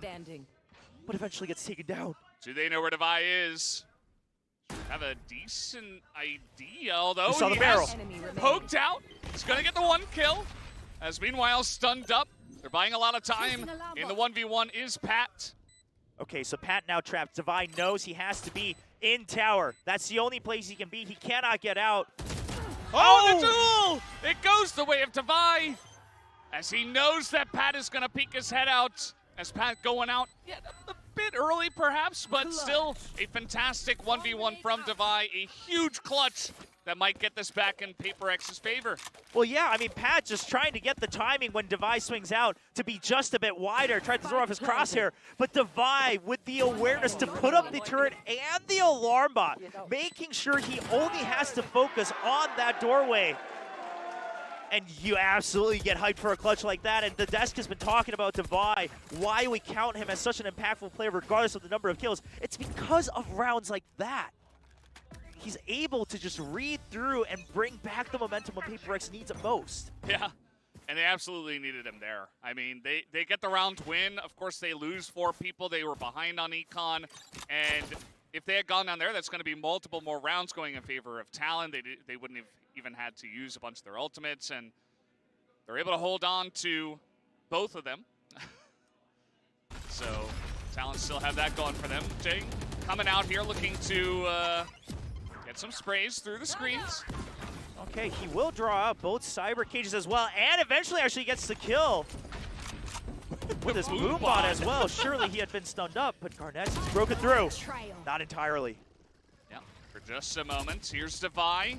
Says, ooh, this is still a guy up there. He can't kill a Seeker. As out comes Pat. And he's going to pick up that kill himself. Mindfreak, though, holding down the site. Oh, no. Pat had Rolling Thunder, but they went wait for the heal. Fox? 1v2. And there is a very small chance, but Zing is holding the angle. But oh, what Fox with the headshot. What a jiggle peek there from Fox. Now, he has gotten down lower, but at this time, it just has to come down to a headshot battle. Now, he's waiting to see, is there a push from Mindfreak? Mindfreak has no reason to do so. He's gonna fake that he's trying to draw in Mindfreak, trying to say that he's channeling. Oh, no, he made sound right at the end. Couldn't catch onto the rope in time. A little bit of an awkward end there for Fox. He was nearly in a position to clutch it out, but in the end, it does go the way of Mindfreak and PRX, who will tie it up, and that's going to trigger a timeout from Talon. Man, but even if Fox wasn't able to clutch that out, it's kind of similar to Divide, right? When they're left in these clutch positions, the way they use their utility just to play mind games. I mean, starting off that Trailblazer, and then just canceling it right after, just to try to make noise, draw him in, in that last couple seconds. Alex back in his happy mode right now. I love both of these coaches, man. They're so animated. The two of them, like, even Zeus is like just talking a mile a minute. He's pointing at the screen. He's like, I can't believe you guys let him get that angle. And Alex is like, he's got a smile on his face, but you can tell he's like shouting into the mic. It's just so funny to watch them both. Man, a sign for something. This is a meme on the Korean side because of the rise of the shorties. The Korean cast have often been saying that the shorty is a necessity for all of mankind in today's day and age. And now that fan saying something is the new necessity if you want to get your wins here. Well, not everybody can have him is the thing about... That is true. You can all buy a shorty, but you cannot all have something. There's only one something in the world. And he's currently on PRX, playing on stage, tying it up 5-5 against Talon. Talon, they've always been in the shadows of PRX back in Southeast Asia. Now, in a new age of VCT and Pacific, can they overthrow them? Yeah, the storyline is really awesome, and Talon are putting up a great fight, even if it does go the way of PRX. Got to give them credit for how close they have played this. We're not going to mention split, but yeah, we'll skip over that. In this narrative points, yes, PRX did kind of body them in the second map. I will also mention, back in Southeast Asia, oftentimes in the challengers, if you were coming up from the lower bracket, you often had to play. Oh, never mind, take that back. Okay, zapped out of midair as Forsaken is just zapping everything. It's gonna put a stop to them for now as they put up a smoke and just has to run away. Well, PRX, they might be having some fried chicken for dinner because they just absolutely cooked up Talon with Neon right there. Stopped the entry entirely. Forsaken just goes back, picks up Device AK, and he's like, hey, now I don't need an ult. I already did my job. Well, now things slowing down. Talon, I mean, yes, you're lined up to get your buys next round, so it's things like these. Pick up whatever orbs you can. Right, still just in the attacking 30 half seconds here. left. Trying to draw out. Fox has been great with his peaks, but Mind Freak not shaken this time. Yeah, I love the control there. Just a couple of resets. Door opens again as Cruz this time is going to win the Brimstone battle. Forsaken is here, though. Yeah, he's going to take him out. Just a bit earlier than he expected. The plant will go down, but I'd be very impressed if he wins a 1v3 stunned up with an aftershock. Jing gonna take him out. And that will be the defuse given over to Forsaken. Although you should give that to something. There you go. Absolutely. I was like, really? First thing he's like, well, and then I can get all 4 ult orbs and then just a couple more kills and I'll have my ult again in the last round of the first half. Yeah. So they're going to have this Rolling Thunder as this is the zap out of midair. I mean, that is tracking right there, and that's what that ult is for. Now, what I was mentioning before is back, last year and the year before, oftentimes if you're coming up from the lower bracket in the challengers for Southeast Asia, this core members of Talon, they would oftentimes have to play 2 matches on the last stage to try to overthrow PRX. And they would oftentimes take it to the last map in a best of 5. I mean, the mental fortitude on this team is impressive. So I don't think this is going to be a pushover map. We could very well take this all the way to overtime. Oh, please, I want it. At this point, like, map 3, overtime, Forsaken pops out. It's going to be traded. Garnet gets his revenge, even though he will not get his rocket back.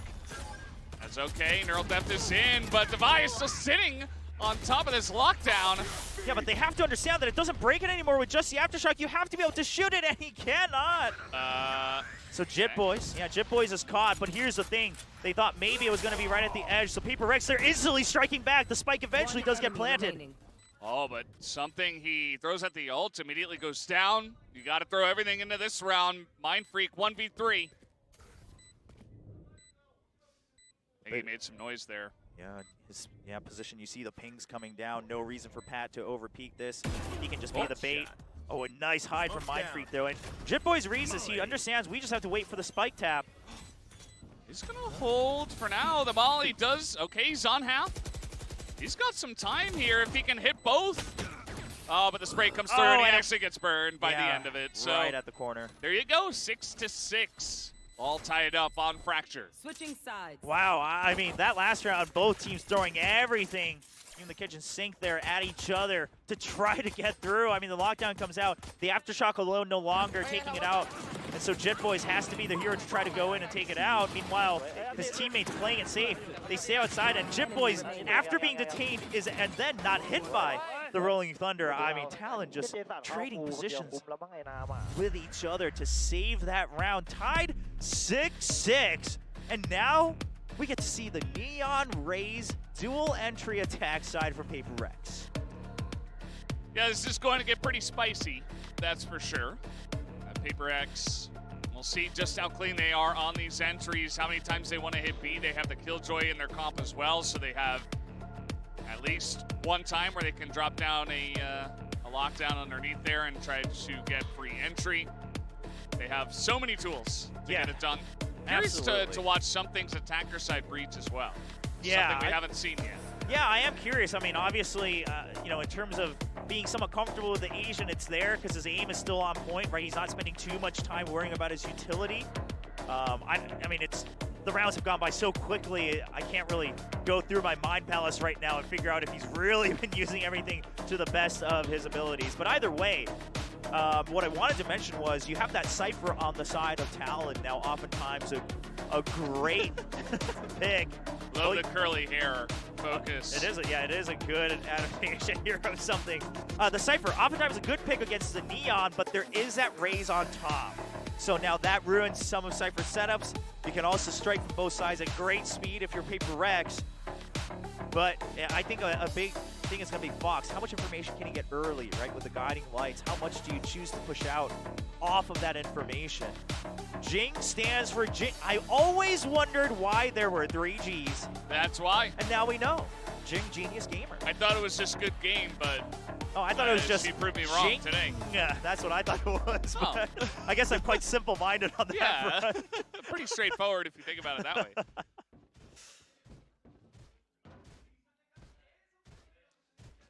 All right, I have no idea what to expect here on this side, although some fiery entries for sure.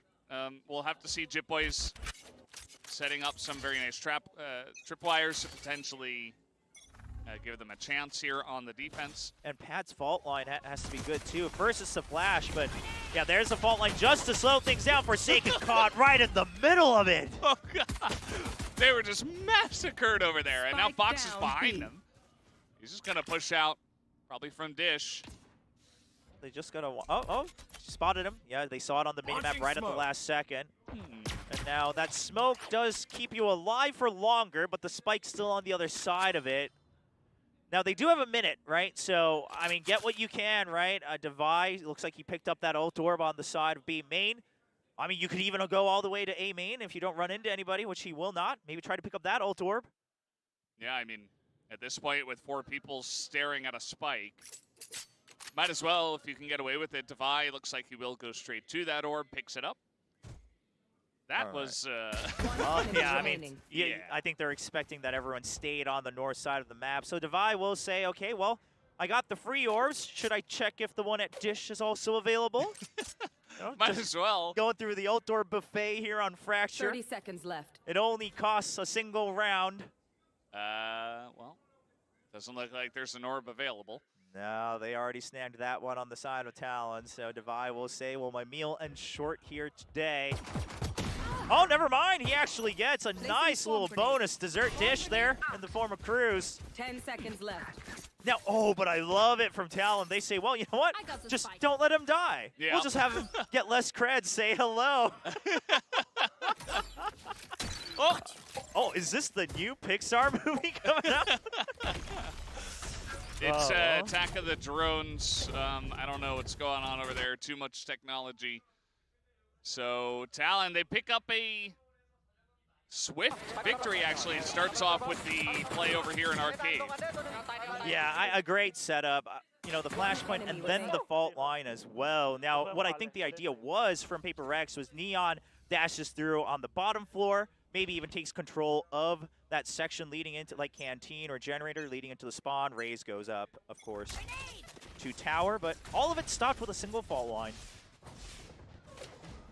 All right, they're coming in real quick and making a lot of noise. Fox just waits for them, but Forsaken does get into the corner. He's got that going for him. Well, and, yeah, you've got the crossfire as well, so Fox continues to stay safe. Yep. And sound, oh, and it's, look at him keeping that range as well. Wow! Seeker's online for round 3. Yep, 4K will help him get there. He also was the one who actually picked up the orb on Dish from the last round, so he is, he's eating well tonight. As, you know, they all group up for a bunch of Spectres, not gonna feel good, but what else can you do? I am so curious who that Lion is on the side of Talon. I think it is Cruz. I think it is, just based on his tone. But and he, well, oftentimes if you look over on stage, he gets very fired up, so could be him. Now, they're keeping all these Spectres, but they might actually be thankful for this because it's a Neon composition on the other side.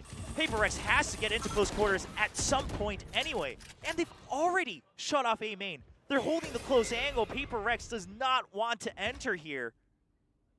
And then they'll eventually have to go into the trap wires of Jip Boys. Yeah. Let's see how this goes. Jing just going to slowly peek in. Finds that one. fault line. Okay, they will get out. Yeah. But that's a lot of utility loss on the side of PRX as well. And because of time, because they'll have to wait another 20 seconds for that Brim smoke, PRX says, well, now we can't fight for that section any longer. However, they leave an insurance plan in the form of Divide. He'll be able to at least get the rotate, but that's only if the spike goes down. Let's see how this goes. Forsaken's got to enter here. Mind Freak on this, the other side. PRX wanted to fake it, but they get spotted by the camera, so now they just have to rush into the site. Jip Boys just wants to stay alive. Yep. Forsaken, let's see it. He's going to hit it. As not able to transfer it, but he's got some allies that do the job for him. Something picks up 2, and they will be able to get this spike down. Now, even if Forsaken hadn't gotten that initial kill, which was very impressive, the real deal here was Mind Freak, right? I mean, the main force had already gone up to Arcade, but he was still holding B main. So PRX, during that entire skirmish over on A main, they take time to plant Divide over on Dish, and then they leave another member behind in the form of Mind Freak, so they'll always have another option. You love to see that leading into a flawless. That was super clean as we get the highlight there on the last kill. Flawless in the rifle rounds. Got to feel good if you're PRX. Should be some good morale boost coming into the next one to potentially tie it up. So rotation was swift. Now, we are looking at the fact that PRX, if they can win this round, they'll have a lot of their ultimates really get close, and they'll be able to cycle those a lot better. B-site entirely handed over to PRX, only the Seekers. It's like making me dizzy right now at the amount he's checking. Everybody's in the smoke. Yeah, that's what you gotta do. Now, look at this again. They hold on to Arcade and B main. If he can get rid of all these Seekers, he cannot. He doesn't have the leisure. Divide. He has to win the duels. He wins one. He's holding down the fort. No, he can't click the head though. Fox gonna win that one. As now he's got a chance. Yeah, but PRX still holding on to Arcade as well as something. Holding that strong, and then Mind Freak and Sewers, he can always wrap back around. Talon doesn't have as much time as they think. Mind Freak loses that duel. They're gonna hold on to this defuse. They get half, they're holding it as that's the one kill. Jing picks up 3, make it 4 in total. As Jing will singularly hold down the site for his team. Well, Jing, genius gamer, now I'm convinced. The 4K to hold it down. That looked real risky towards the end here for PRX, but Jing doesn't miss a shot. This is pretty huge as he tries to hold it, you see, and that third kill was the nail in the coffin. I mean, the second one, sure, he was trying to hold right up to that, maybe even all the way, but now down to Sheriffs. But what do we know? Talon, they're good with their Sheriffs. You got to watch out. I mean, these are the rounds where it's most suspenseful. This is their strong round. You never know. See? and they don't know it, but that is a Vandal on the ground. They could recover. Now, they don't have any information, so they will not greed for it. They will eventually just rotate over. Well, you got to use your sheriffs because they're better. You don't want that Vandal. Yeah, why upgrade up to 2,900 credits when 800 does the job? It's enough. Why pay more? It's good enough. I mean, Talon really knows the value of a credit here in Valorant. Well, Talon are in a really rough spot. Jokes aside, they're smoked off. They only have sheriffs. They have to run through smoke into phantoms.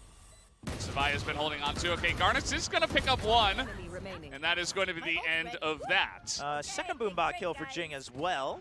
Maybe keep a tally on that one. Obviously, he's been sending them off to the right locations. He's been pretty good at making sure his opponents can't shoot the Boombot, let's say. That is true. It's one way to put it. Now, lockdown, orbital strike, showstopper all online. Something 2 points away from Rolling Thunder. Forsaken, of course, 1 point away from his overdrive as well.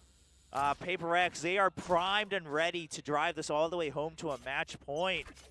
If they shut down Talon again this round, especially with Garnets with the operator, I think that spells the beginning of the end here for Talon. It absolutely does, but PRX need to push through this round as the four of them grouped up outside of Arcade, looking to potentially push B here. As here we go, lockdown. Now, here's the thing. I think the reason that Talon was happy to empty the site early was because they expect the lockdown. They don't have a way to combat it unless they're fighting for sewers from the beginning. But here's the thing, they don't have any of their other ultimates to get through afterwards. This retake is so impossible, especially with an operator. I mean, he can now trade that out for Chip Boys' Vandal. Out of charges. Impact gets one. Let's see, he's been clutch in the past as they are beginning to push on through. Something comes in here in Arcade. Oh, using the Rolling Thunder as well, trying to save the orbital strike for another time. Foxes, though, and oh, Cardin nearly able to trade that one back as Fox is alone now against Somali. He doesn't have any hope in the world, and he will be taken out. Mind Freak able to pick up a 10th round for PRX. Well set up from PRX, and you love to see that they don't hold back on the ultimates, right? Sometimes we see teams saying, hey, it's going to be a hard retake anyway, and then eventually it comes down to aim duels. But oh, and that peek out as well, right at the edge of the lockdown. Great awareness from Something. You know what? I'm liking the breach from Something. It's doing a lot for PRX. Yeah, he's actually playing it really well. You got to give him credit where credit is due. Talon, they're going to use their second and last time out here to try to shore something up. I mean, maybe you can say, okay, they used a bunch, right? We saw Rolling Thunder, we saw the lockdown.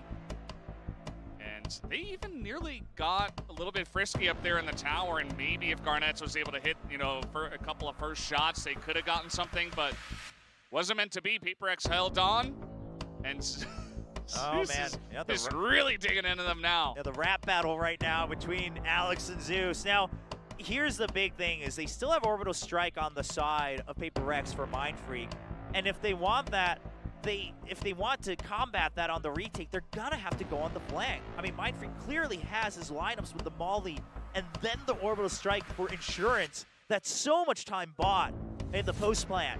You need someone to keep him busy or ideally take him out, and looks like that's what they want to do. They want to push out. Of course, this is an eco round again for Talon, so you know, the stats are against them, but so far this match, not so much. Yeah. Well, they're going to have to hope for some really sweet shots with the Sheriffs once again as they sack up there in B main. They look for some picks, but PRX not going to waste any time with that. It's a little bit of mess up there, but they will push through onto Sands. Here comes Forsaken, gets that entry kill. And that first blood as PRX will take the A site. Yeah, this one's looking rough. Now, you do have Garnets on the flank, but he's been spotted. Oh, he brings a showstopper, but Something's just running away. Oh, and he survives! He survives. Oh, my. Eventually, Cruz gets the kill. He gets another. He gets a third! Cruz? That's a rifle. 3! Now, very low health with a rifle. No, Are you? Really? Orbital strike for this? Wow. PRX, they are not taking any chances. Now, it seems ridiculous, but quite frankly, I'd much rather see this from PRX than try to save it, because what they're understanding now, they're finally giving the respect that Talon deserves in the aim department, right? They're saying, I know you're low health, but I've seen what you can do with that rifle. Yeah. Let's just make sure we get the round. Also, like, if you get headshot 3 times in a row by a guy with the sheriff, you gotta give him respect, right? Oh, absolutely. You're like, okay, I don't want to fight you in any gun battle. You are just heating up to the max. As Cruz on 5 health is able to win the duel against Divine.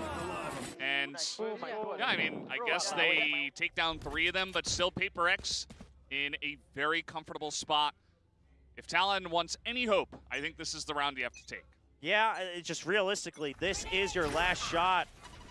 Another paint shells and a fault line. This has been their MO from Talon. Now this time they purposely fake it out themselves to take a different position on the push out. PRX hasn't quite spotted Garnets, but they hear the aftershock, so they say, okay, it's more focus again. It's minimum 2 people, if not 3, with that Brimstone. Let's go to A again, and Jit Boys, can you hold on to this? That's the question. Camera's taken out. And they're going to pop out here. They got the cage up, and now Defy, though, he is sneaking in behind them. Flash by his team for a little bit, but he spots Fox first, and the crossfire begins. Jit Boys, though, he's going to reveal them. He's got the spray. He takes out 3. And Talon are holding on by the skin of their teeth. Cruz does not need to greed, but here's the thing. Defy understands that he's now on the hunt to even the numbers. He knows that it has to be coming in from him, but Cruz already wins the battle against Jing. All right, it's up to Defy. Let's see what he's got. Spotted. 1v3, sees the barrel, and he's spotted and taken out. Garnet's going to take him down, and Talon, they have a chance now as they take down their 9th round. Oh my Lord, Valdez. I mean, so close. I thought, once Fox was so focused on providing support, I thought it was over, but the double kill, then the neural theft. And this. And then, yeah, there's the ping. I mean, that leads to 3. Jit Boys come in clutch when they need it. You could tell they thought it might have been over, but Talon fans holding strong. I'm sure the same can be said over at the PRX viewing party as well. Now Seekers and Rolling Thunder online. Talon has another chance. They have rifles in hand once again.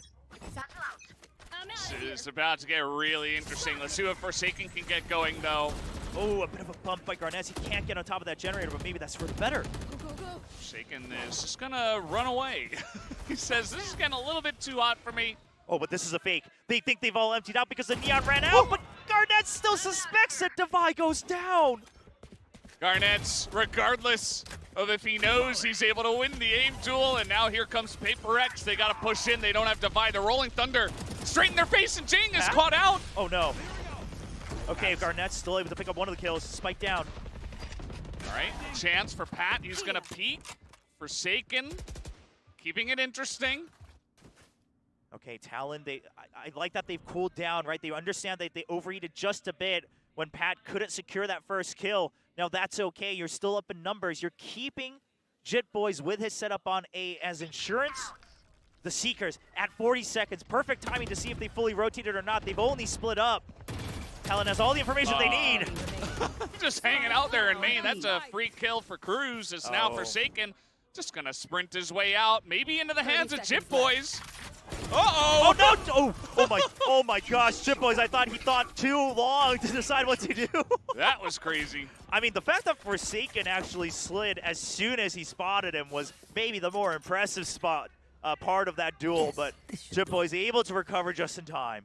Yeah, we know he's got some insane reaction times.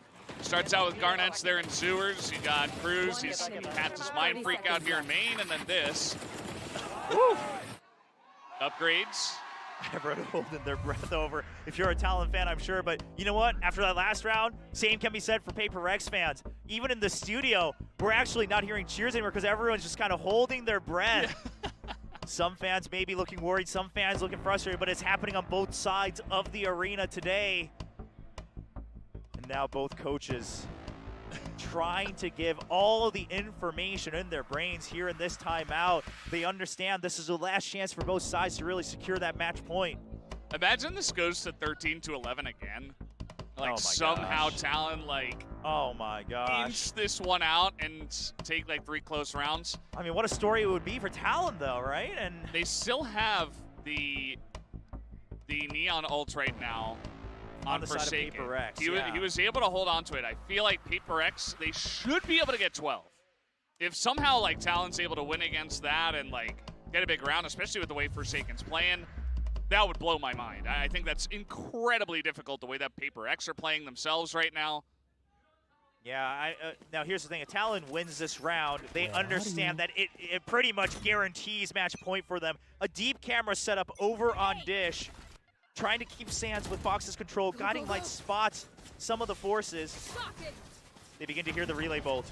Jitboy is currently stuck on his own. Fox trying to provide support. Oh no, he jumps through, but he doesn't get vision. Doesn't get vision, and Jing is just cleaning him up on A. Picks up 2. Gets the showstopper kill, and that's going to be a plant onto A. And Jing is deep. They don't expect this. Jing did his job. That's 3. Something gets 1 more. They hear Garnets as well. It's nearly a flawless. I mean, they take out Jing up there on top of PRX. They call a timeout, and now they're on match point. A incredibly dominant round. As PRX want to leave here tonight saying we were the better team. Yeah, and I love this idea, right? The showstopper and the Neon to come in from Dish. Meanwhile, understanding that they've often been checking for the main force over on A main, they understand that the focus has always been on the south side of the map from Talon. A great adjustment from PRX. Now Talon, they still don't switch it up. They say we can hold this. We just have to hold better positions on either side. And PRX says, well, try again. Oh. Garnet's got a pick somewhere here on a Mind Freak. And surely they expect Devi again. Surely. He swung with the dice, but he doesn't get a kill. He has no idea. Devi's good for 2. And that is game-breaking. Devi clutching it out there on the side of the smoke. This should go the way of PRX now as Devi gets a 3rd, and that's going to do it. Jing locks it up as 13-10. An electric victory for PRX here on Fracture to close out the series. What a showing here from both teams, really, but PRX, that final timeout coming in so clutch. Coach Alex able to reel his team back, let them know what they've been missing out on in the last couple rounds, and close us out, and Talon as close as they were. Not able to get that ever so elusive best of victory here on the big stage, in an offline stage against PRX. It's close, as it always is, but PRX are on top, 13-10.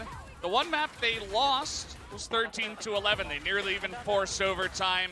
Forsaken had some big highlights, some clutches, but also Devi, really got to call him out as he did some incredible stuff. Some insanely clutch rounds, like this guy just doesn't change. He's so consistently clutch.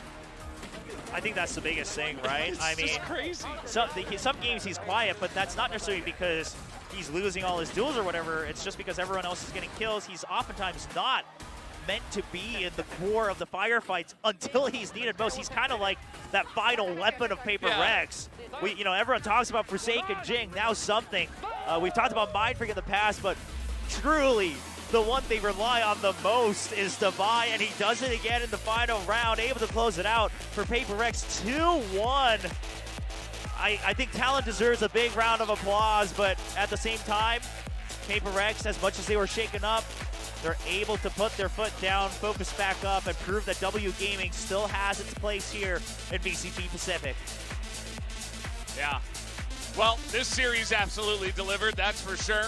A lot of the times on Mondays we get these crazy close series, which is great because we only get one series on Mondays, so gotta shore up that somehow, and we oftentimes do. So thank you to both of these teams for providing us with a really good show. And I think Talon, again, the individual mechanics and whatnot, and today actually some of the comms as well in terms of the trading and setting up angles, has proven that it's gotten even better. The fact that they never backed down from a duel from PRX, and they were, I mean, I don't know if it's statistically true, but it felt like they were going half and half with PRX when it came down to pure duels. Big props to them as well. Some great prep, on the strategic side and the way that they were using the map. Clearly the style that Talon showed over at Lock-In is coming back alive, but PRX, with the addition of something, They're now bringing us W Gaming 2.0 Yeah. here in 2023. It's very interesting. Something on the breach. He actually had the low